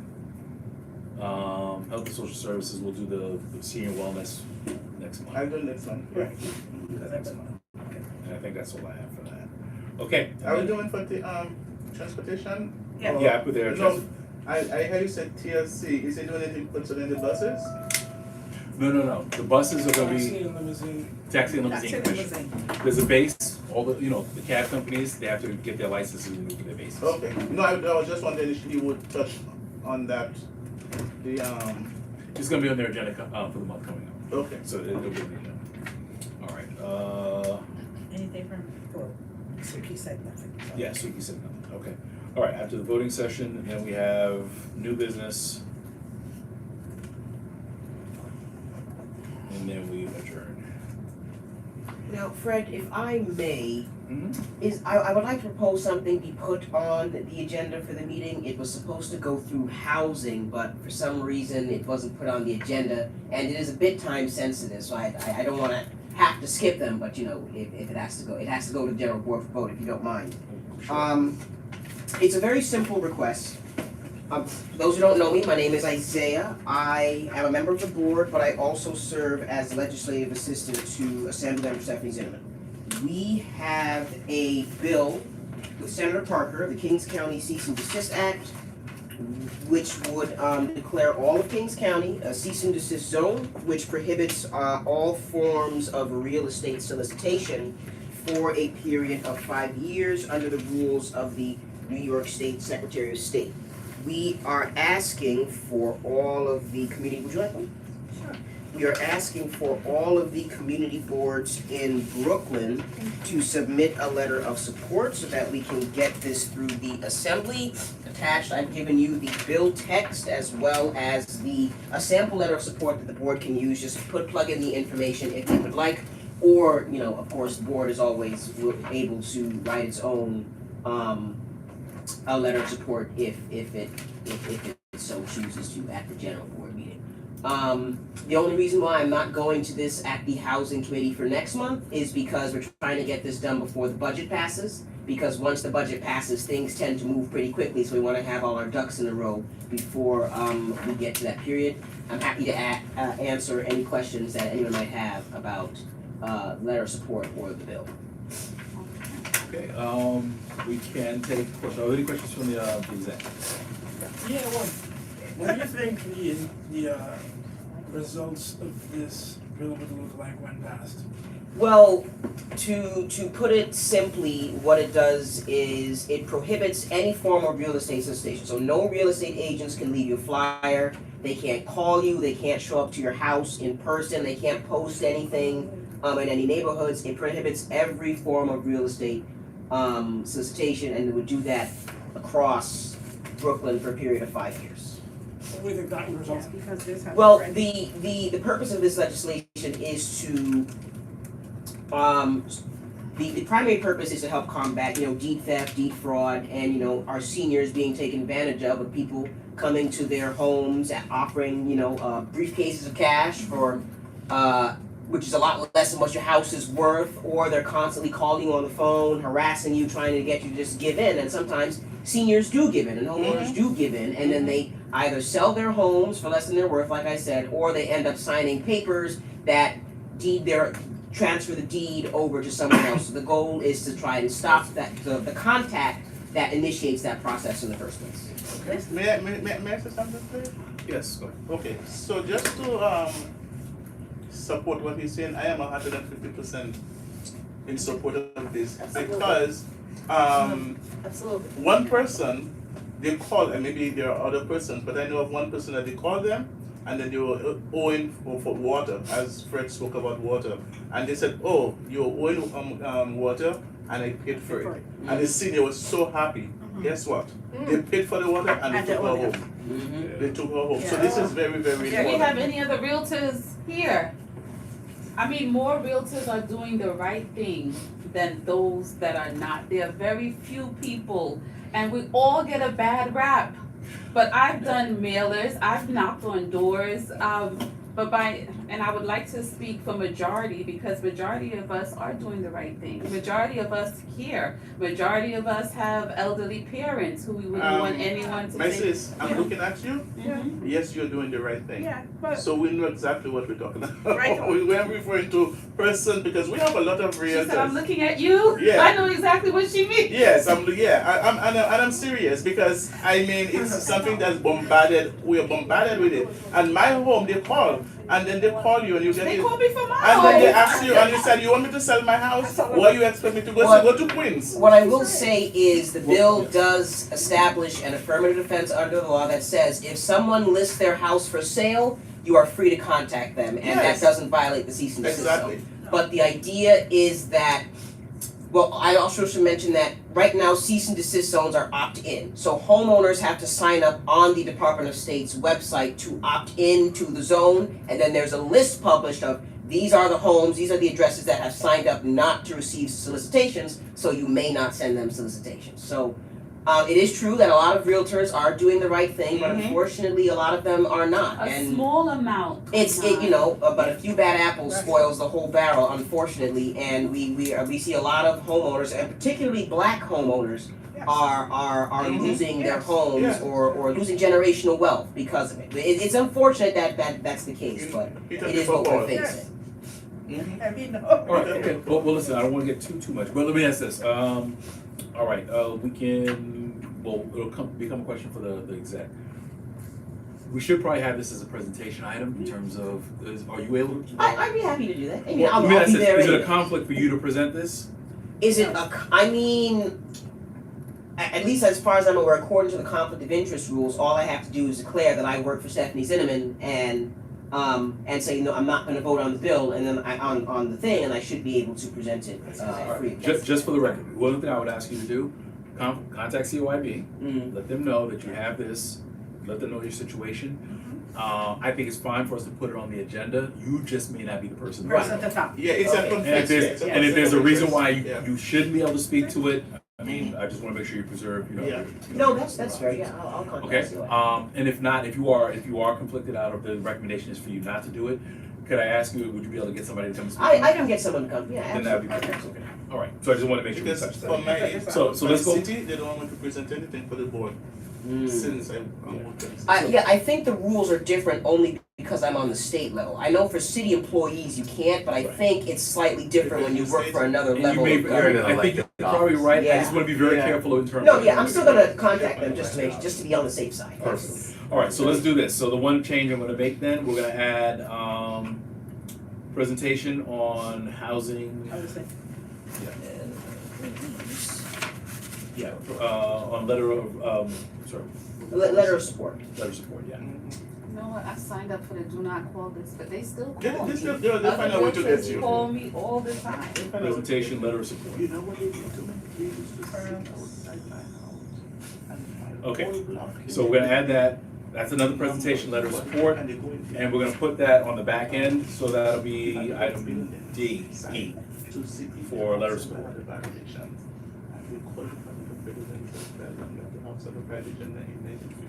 I believe that. No, I take it back, that's I not, believe that. so there's letter of support for, no, it's this one, letter of support.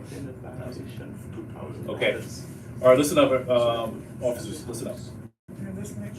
So this is the proposed agenda. So, public session, call to order, welcome. We're gonna have the rules of order, we have presentations, we have FDNY for 5 minutes. SLA for Rinconcito, that'll be 3 minutes. We have a presentation for a letter of support for this legislation. So we can put that, right, Yeah, so how long do you think, about 5 minutes? Yeah, it should take a little longer than 5 5 minutes. minutes. right after SLAs. Yeah, right after the SLA, 5 minutes, that'll take that. Then we're gonna do acknowledgements, how many usually do acknowledgements? Public I mean, comment. it's open that up, it's open This one take 5 minutes. Even less, but just to leave space for It's questions. about, maybe 10 to 15, but usually you're after the public session, so it's the first half an hour of the meeting. Alright, It so never let's, really goes beyond that. so let's just say 15 minutes for acknowledgements. Yeah, I mean, one person's public session. Usually just part of the public session. Okay, and then, No, this is supposed to be finished. It's not supposed to be finished, it's just that, because we have I mean, a the SLA is gonna be discussion, very yeah, usually finish. Yeah. You okay? Yeah, no, that's El skunk. El skunk. Okay, Oh, alright, please. let's get back to order, let's get back to order. Oh my God. Let's get back to order, let's get back to order. Alright, That's my favorite. so for the business session, roll call, approval of the minutes. We have committee reports, district manager's report. Dante, how long do you think your DM report is gonna be? So how long? 2 minutes. 2? 2 minutes. You sure you wanna put that? I'll put you down for 2. Cause your board will get you if you go over that. Treasurer's report, same? One and a half. Well, yeah, I give mine a 2. Alright. Chairman's report, put me down for 5. It's always 7. But no, Put me down for 5. Take 5. I'm gonna have the alarm on for So you mean we're not gonna have a magic moment like last month? That was a quick one. That was like 4.5. That's pretty good. See, how soon they forget? How soon they forget? The whole month, the whole 30 days. Voting session, SLA Rinconcito, Parks, Mount Prospect resolution. And we're also gonna have Parks, the biannual conference. We're also gonna have transportation, the TLC license renewal. Yeah.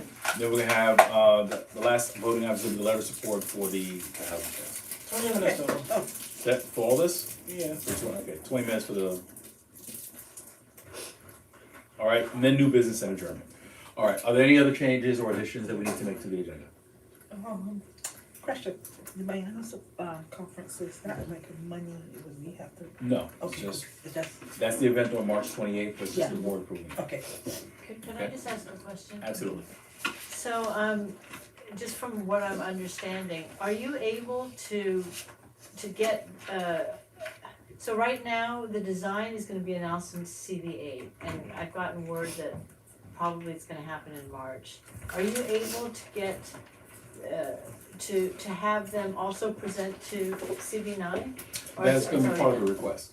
done? Okay, so it's very time sensitive. No, absolutely. So this resolution, in terms of supporting the resolution that's gonna happen this month, I'm gonna speak with the district office about getting something off earlier. Okay, So perhaps we need to fantastic. reach out and just. Because say I don't something. understand why CBA, which really, they had no Parks Committee, they don't know what they're doing, it was I the don't Parks know Committee. either. Sorry, the Parks Committee, I don't know about the executive, I have questions. yeah. And before I was why? flipped, I said I don't care about CBA, I love CBA, but.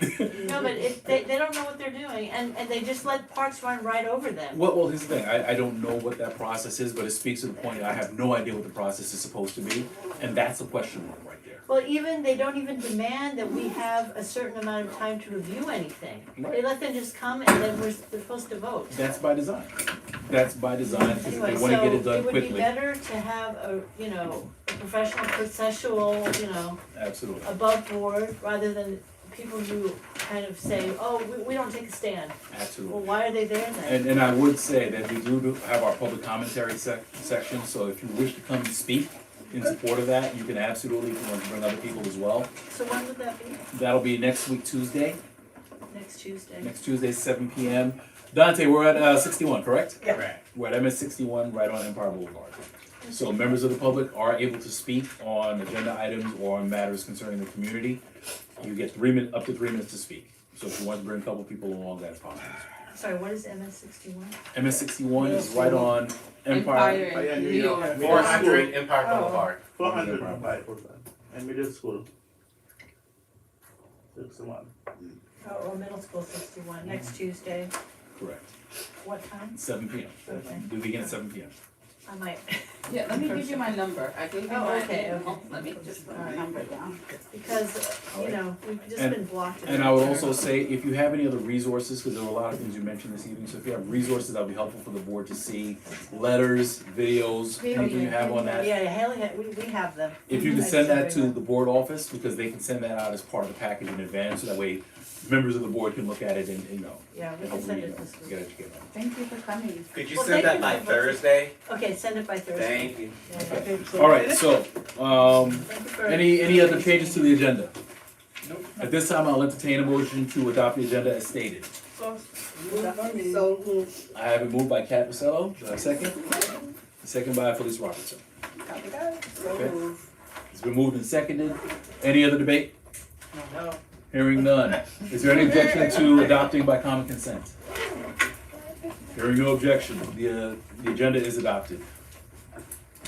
Okay, so that is all we have. Is there any other business for the executive committee at this time? February 25th, appreciation at Little Mo's. Oh, yeah, you did say that. I think, education wanted to have a time. Have you actually figured it out? Little Mo's Education wanted to by have a Le time. Bay Market, Yeah. the, Education sent in plans the for shop by town Le hall Bay and Market, right next to, Okay, they're having an it. appreciation, yeah. Well, The community. For board members. All right. For board members. Board members. for board members? Oh, my goodness, okay. What's the appreciation? To report it. Wine and snacks. Oh, who's doing it? Little Mo's. Okay, Oh, Little Mo's? Yeah. all right. Oh, okay. So anyway, so listen, so that's for informational purposes, thank you for that, we'll make sure that notifications go out. Any other business for the committee at this time? Executive committee? No, Okay, hearing none, we have completed our agenda, we stand adjourned, time is now 9:32, Madam Secretary. Thank you, everyone, and remember, full board meeting next week, Tuesday, the 24th, 7 PM at MS 61. We stand adjourned, thank you.